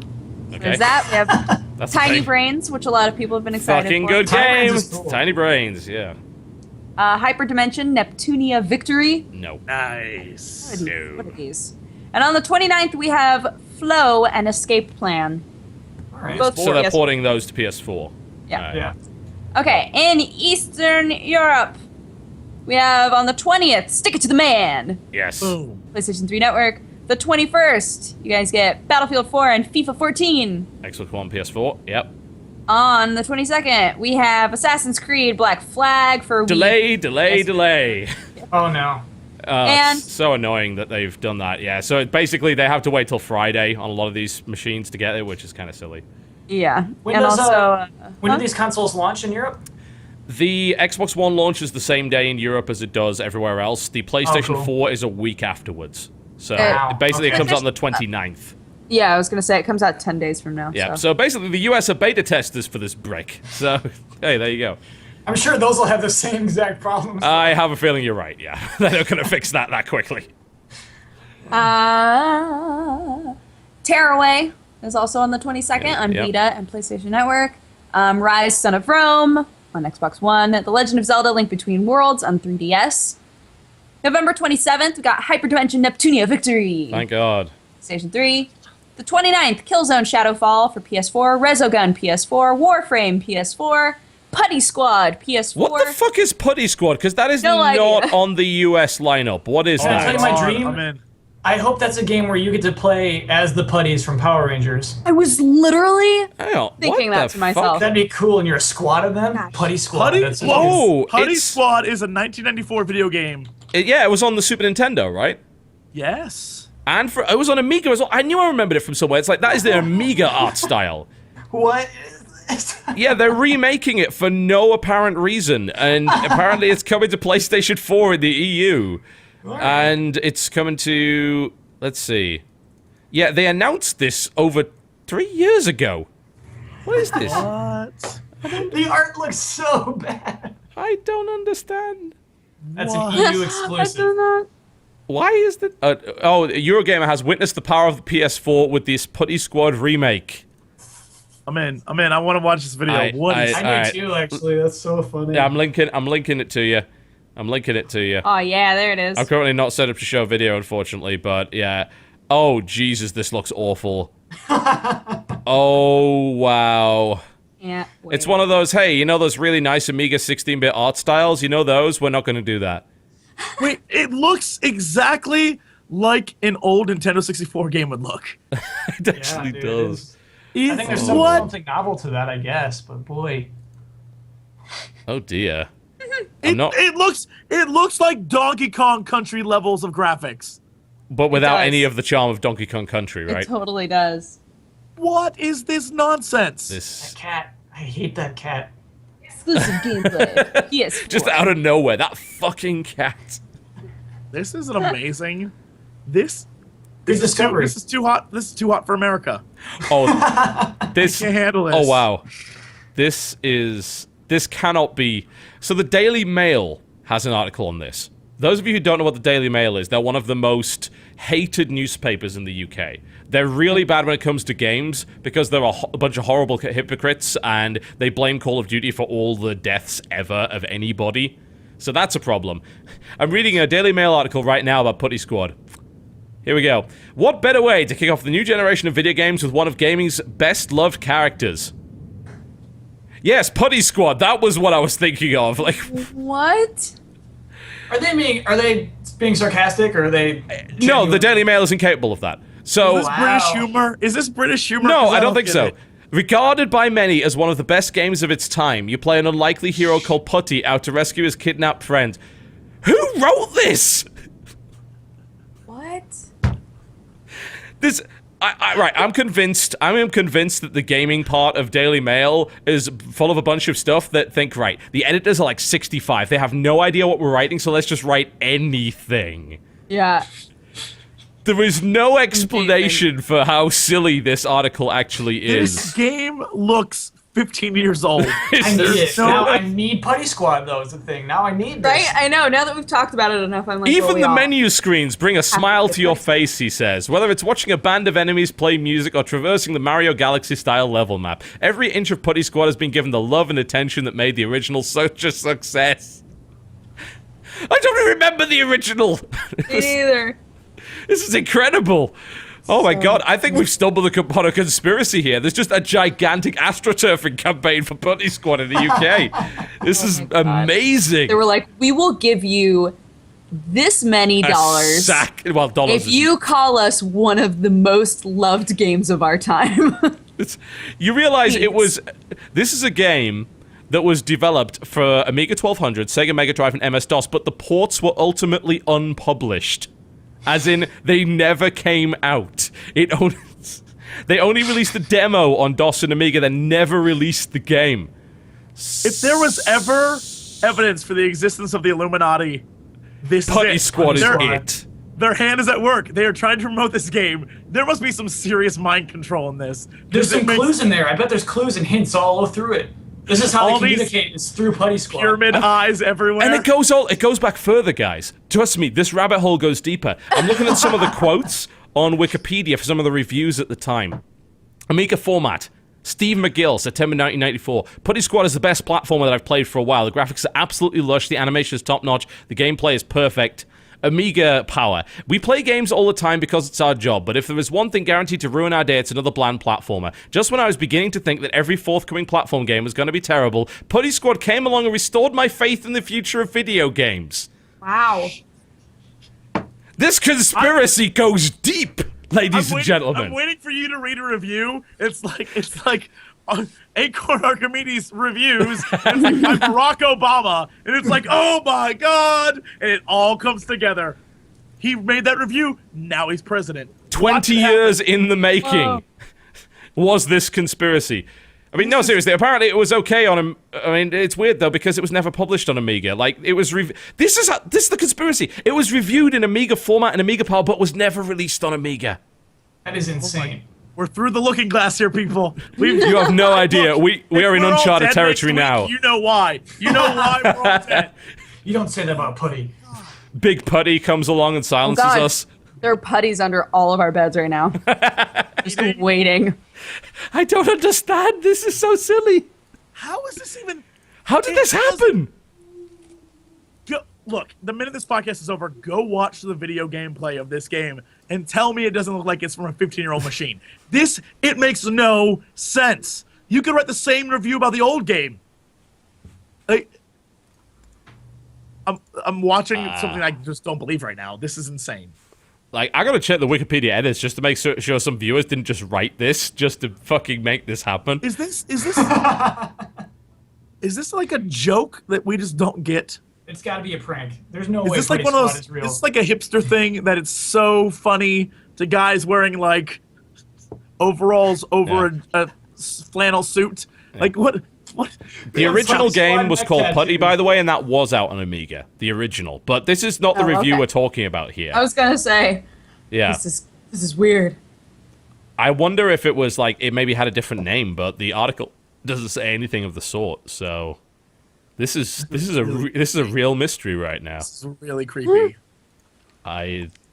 Well, so there you go. There's your PS4 killer app right there. To wrap this up, we've got Super Mario 3D World on Wii U, Knack for PS4, Injustice Gods Among Us Ultimate Edition for Vita and PC, Flower for PS4, Sound Shapes It's a good for game. PS4, Flow game. for PS4, Escape Plan for PS4, Angry Birds Star Wars for PS4, COD Ghosts, and NFS Rivals. Indeed. That is the end. That is it. That's a lot of games. That's probably the best week of games, right? It's pretty good. There's some pretty good stuff, especially if you're a Nintendo fan. It's a pretty fucking good week for you. Yeah. Yeah. Oh, also Ashes Cricket 2013 on Steam, November 21st. So I tried to find forums related to Putty Squad, What? and the only thing that I found was one post on game FAQs. It's literally this: "Is this the same as the old Amiga game? That was fantastic." But Putty Squad never existed on the Amiga. This can't be real. This can't be real. That's it. It must have been under a different name. Like, I've heard people sort of talking about Silly Putty, which obviously I kind of remember, but I don't know. Oh my god. Silly Putty like the stuff you buy at the store? I don't understand. That Silly Putty was one of my favorite, like... It's just a cool thing to have in your hands. Yeah, just like Yeah. 50-cent toys. Yeah. Just, Yeah. and you'd Putty- like make bubbles and then make them fart. Oh, it was great. it never came out. Putty Squad, the sequel to this, was only released in Europe, only released on the Super Nintendo, yet all the reviews are on the Amiga. That's so weird. Shut up. It's fucking... There's ghosts and shit. PlayStation 4 launch in the UK. You have a choice. There's the value pack, the movie pack, the premium pack, and the epic pack. But in all of them, you have the choice between Killzone, Battlefield 4, Need for Speed, NAC, Madden, FIFA, NBA, or Putty Squad. It infiltrated the bundles? It's in It's the in the bundles. So All that's a full price 4 game. bundles. So Putty Squad is $60. That's a full price. No. No! I don't even know what to think anymore. It was not Silly Putty. People telling me it's Silly Putty. It's not. That was the original. It was the original. Putty Squad. Down is up. Putty Squad is not a real thing. Up is down, cat sleeping with dogs, mass hysteria. Oh my god. I don't know what's happening anymore. There's a tribute site called Putty Moon. I'm on it right now. Click to land on. This was made in 1993. All right, I'm clicking to land on Putty Moon. I just crashed the thinking of site. didn't I? GeoCities. Oh, this is.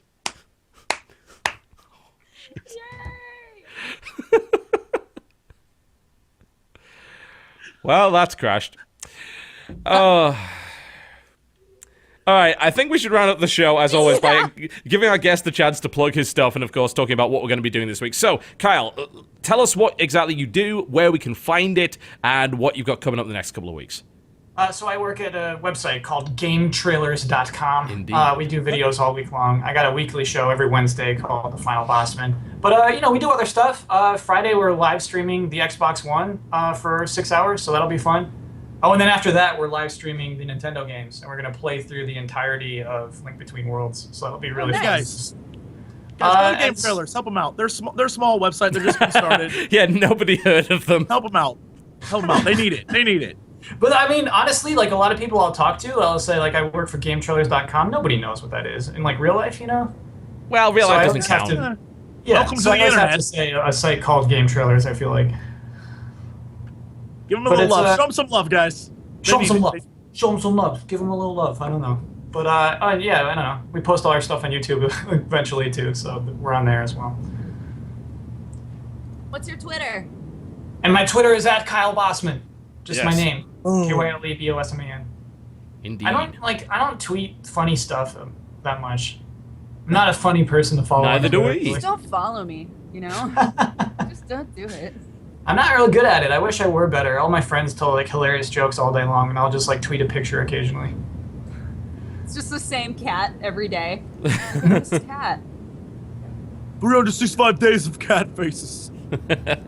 That would get. I feel like 365 Days of Cat Faces would get 500,000 followers.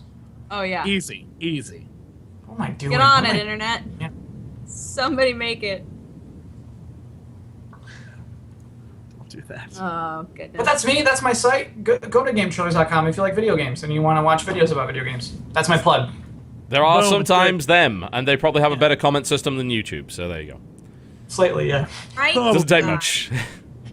Dodger, what are you doing this week? Well, I'm going to Belgium tomorrow.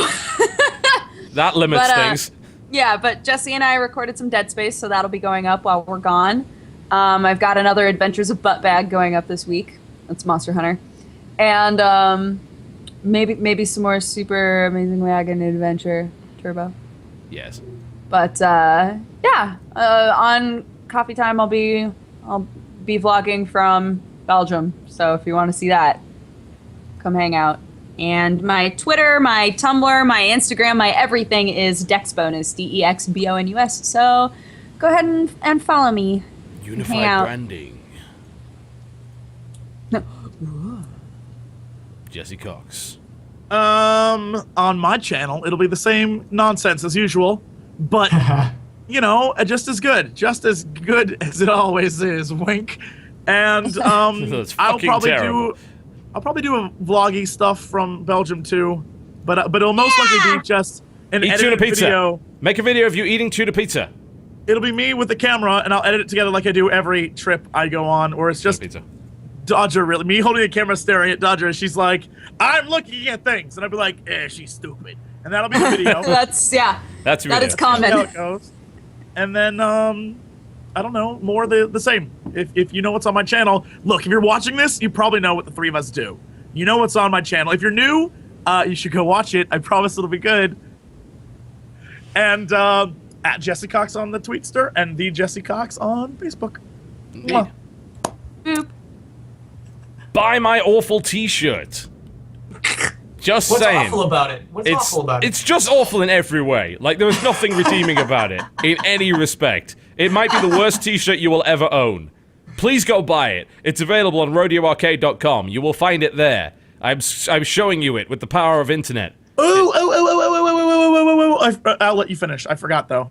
Buy my terrible t-shirt. Okay, I'm finished. Go. Yes.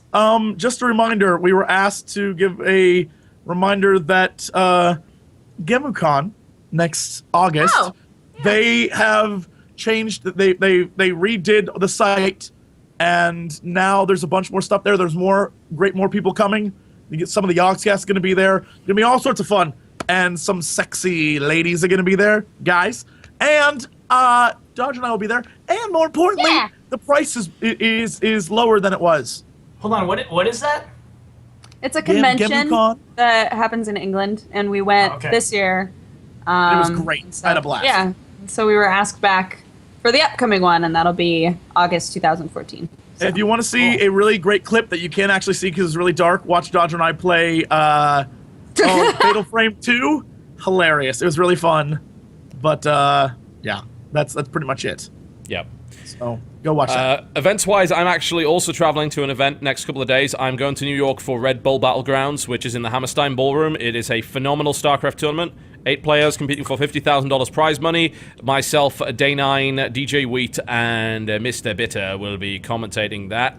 And it is going to be fucking awesome.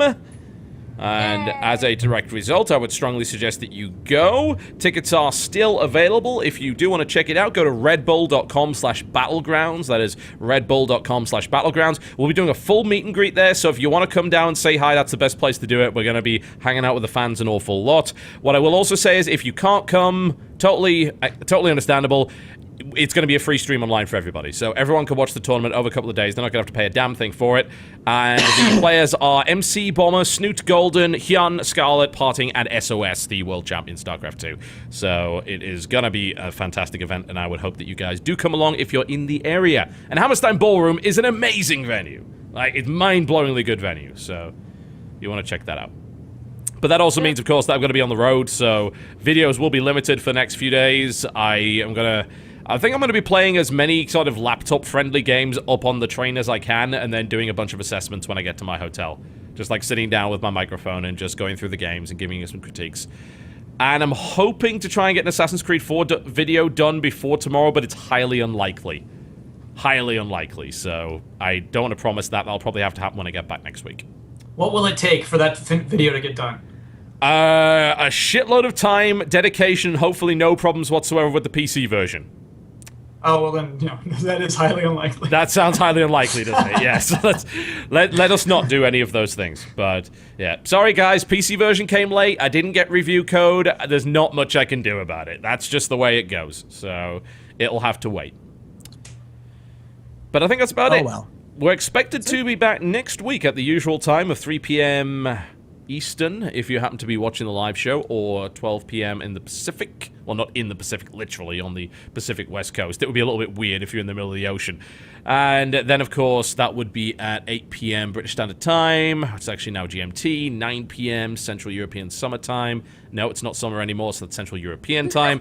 10 p.m. Eastern European Time. And if you're in any other time zone, then bugger you. You can figure it out for yourself. But also, be aware we will spend a lot of time talking about portable games. Yeah, because we're all going to be on the roads. Like, what did you play last week? Stuff on my iPad, I guess. You know. Get ready for that, kids. It'll be fun. True. Yeah, that's probably going to end up happening. But there you go. We should be back at the usual time. I know there's Thanksgiving going on that week, so there's going to be some editing issues, I think, that are going to be happening. But I'm going to edit the show myself, and that's going to be a disaster. But well, it'll be fine. All right, guys. Well, thank you very much for watching the show. Please do remember to follow us on Twitter at TotalBiscuit or CynicalBrit if you don't want the spam, at DexBonus, at Jesse Cox, at Kyle Bosman. Please do that. And the room is being pumped full of deadly gas at this very moment, as you can hear in the background, so I think now it's time to leave. Goodbye, thank you for watching, good night. Goodbye.